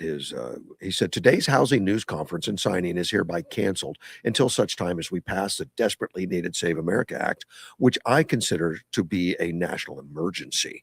Thank you for your attention to this matter, President DJT. Right. And I read an article the other day that said housing prices are starting to, well, actually it was talking about rental prices, but they're closely connected. Was that rental prices are starting to drop in a lot of places. Well, they went up so dramatically in the last few years. It's crazy. Right. And they're saying that a lot of the reason was because demand for housing has dropped as illegal immigrants are being deported. Yeah, I don't doubt that a bit. It makes perfect sense to me. It's basically, basic economics that when your demand goes down, the prices go down. Yeah, it would make sense for sure. A few things I didn't get to with him. I want to talk about voter fraud in Arizona. There's investigations going on, and I don't have a lot of answers. I thought he might. I don't know exactly where it stands, but there was records confiscated a couple months ago. Yes, by the feds and all that, and apparently, reportedly they found some stuff. Now, whether it's all actionable or not, I don't know. It's those records was our current government tried to stop that. Well, they actually they deleted all the records. The reason that they were able to confiscate it is because one of the times they came down to audit it, they made a copy of everything. So they got the copies from the audit. So they have a copy of every record, but the official records were all deleted. Wow. Yeah, that's a cover up. It's something. That it is. It's clear because it was deleted illegally. I mean, legally they had to keep them for a number of years. Correct. So it's just amazing that they get away with this stuff. Who goes to jail when you delete records intentionally that are by law not allowed to delete?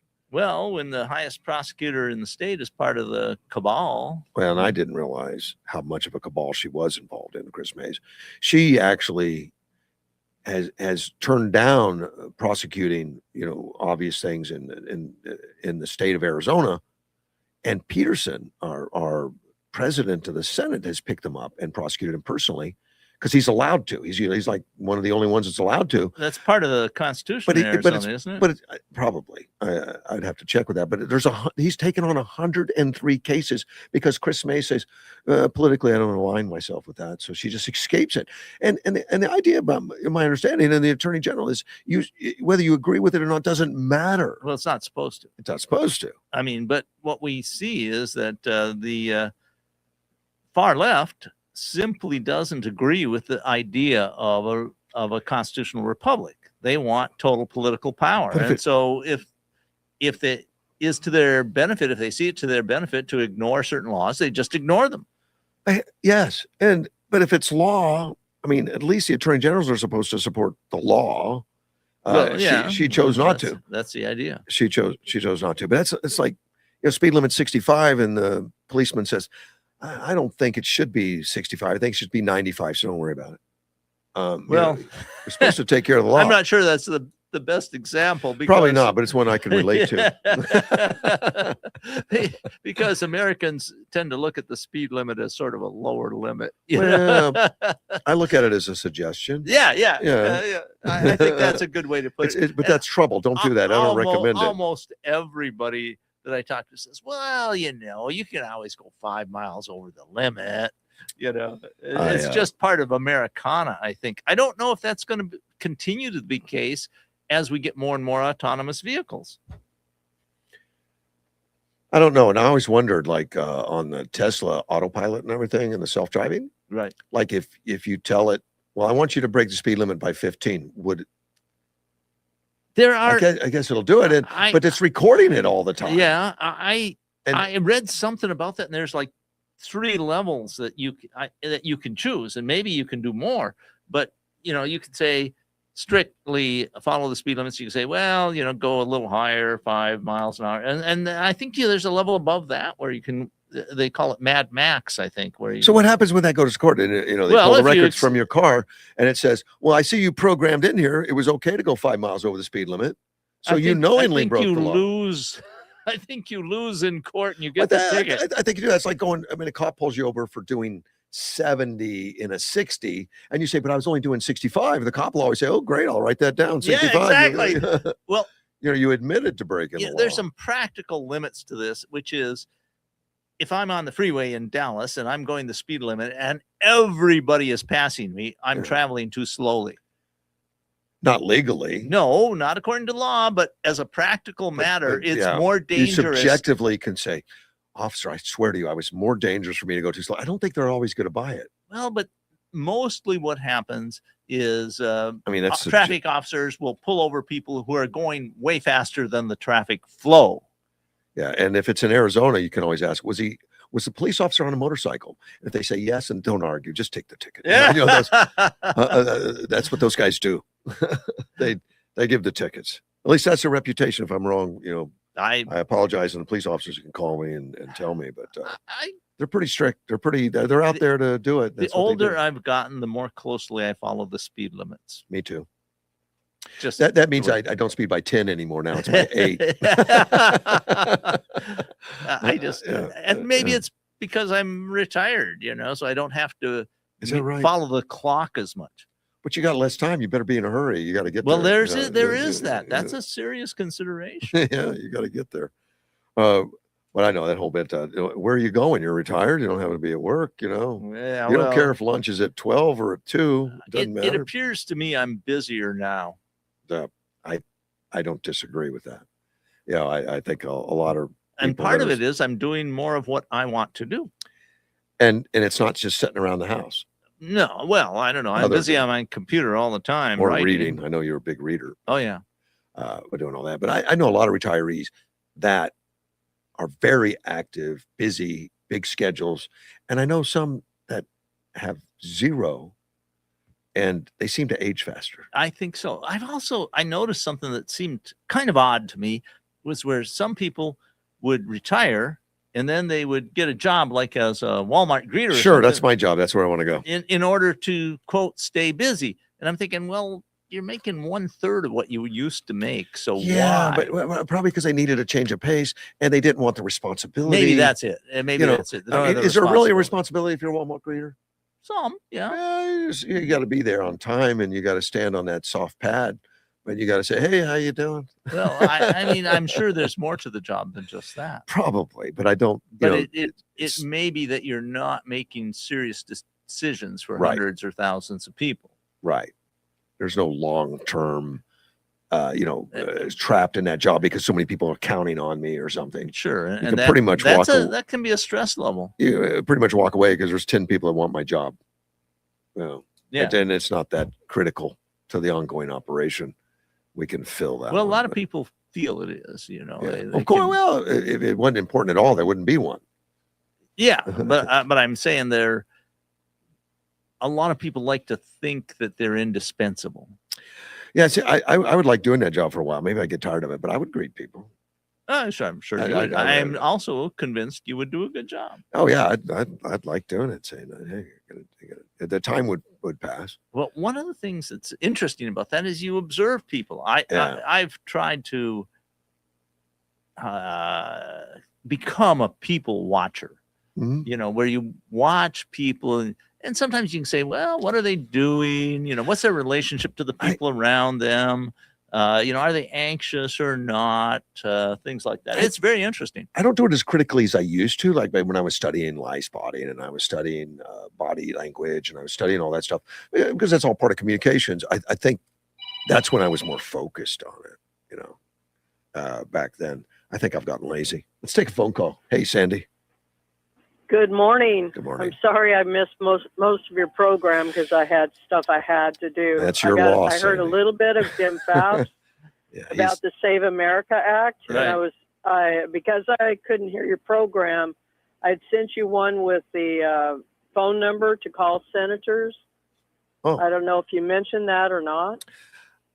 no, I didn't, but I am not up on all my messages. Basically, I know it's rough in our state because we have Democrats, but people should feel free to call them, and you can also call the Senate Majority Leader soon. And the phone number is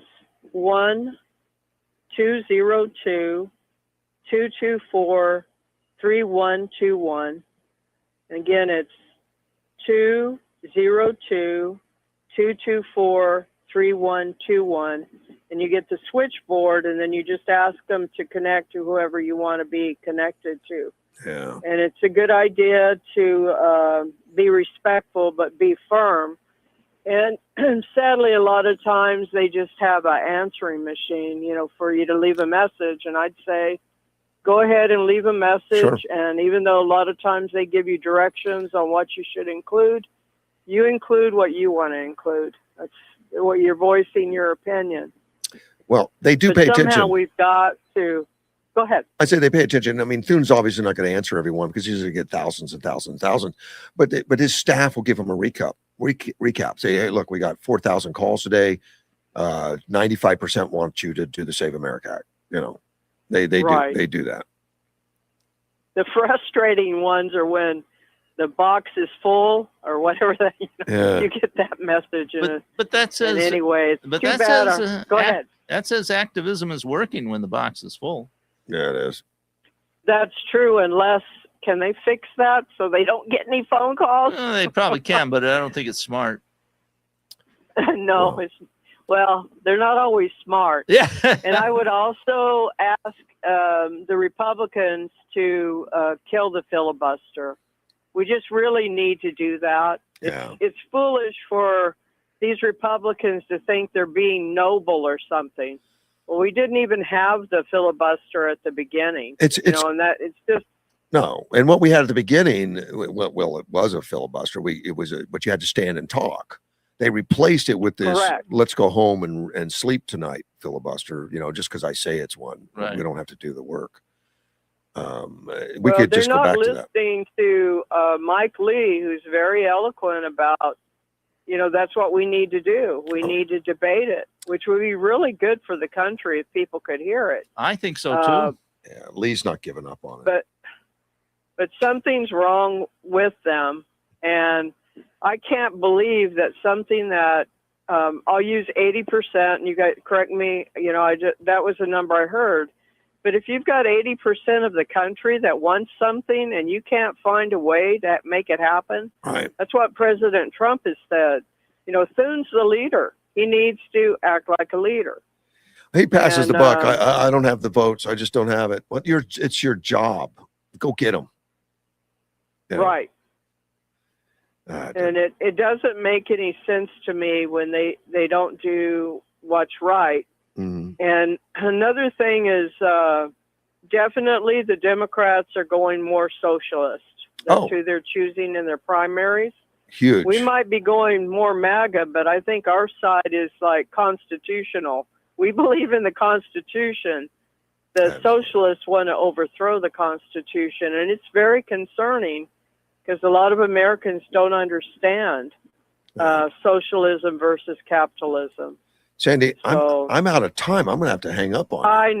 I know, and I appreciate you guys. You have a wonderful day. You too, ma'am. Take Bye. care. Bye-bye. This is let's see, Mortgage One Studio, Russ Clark and Dean. I'll be back tomorrow. Dean gets to sleep in, catch up. Yes.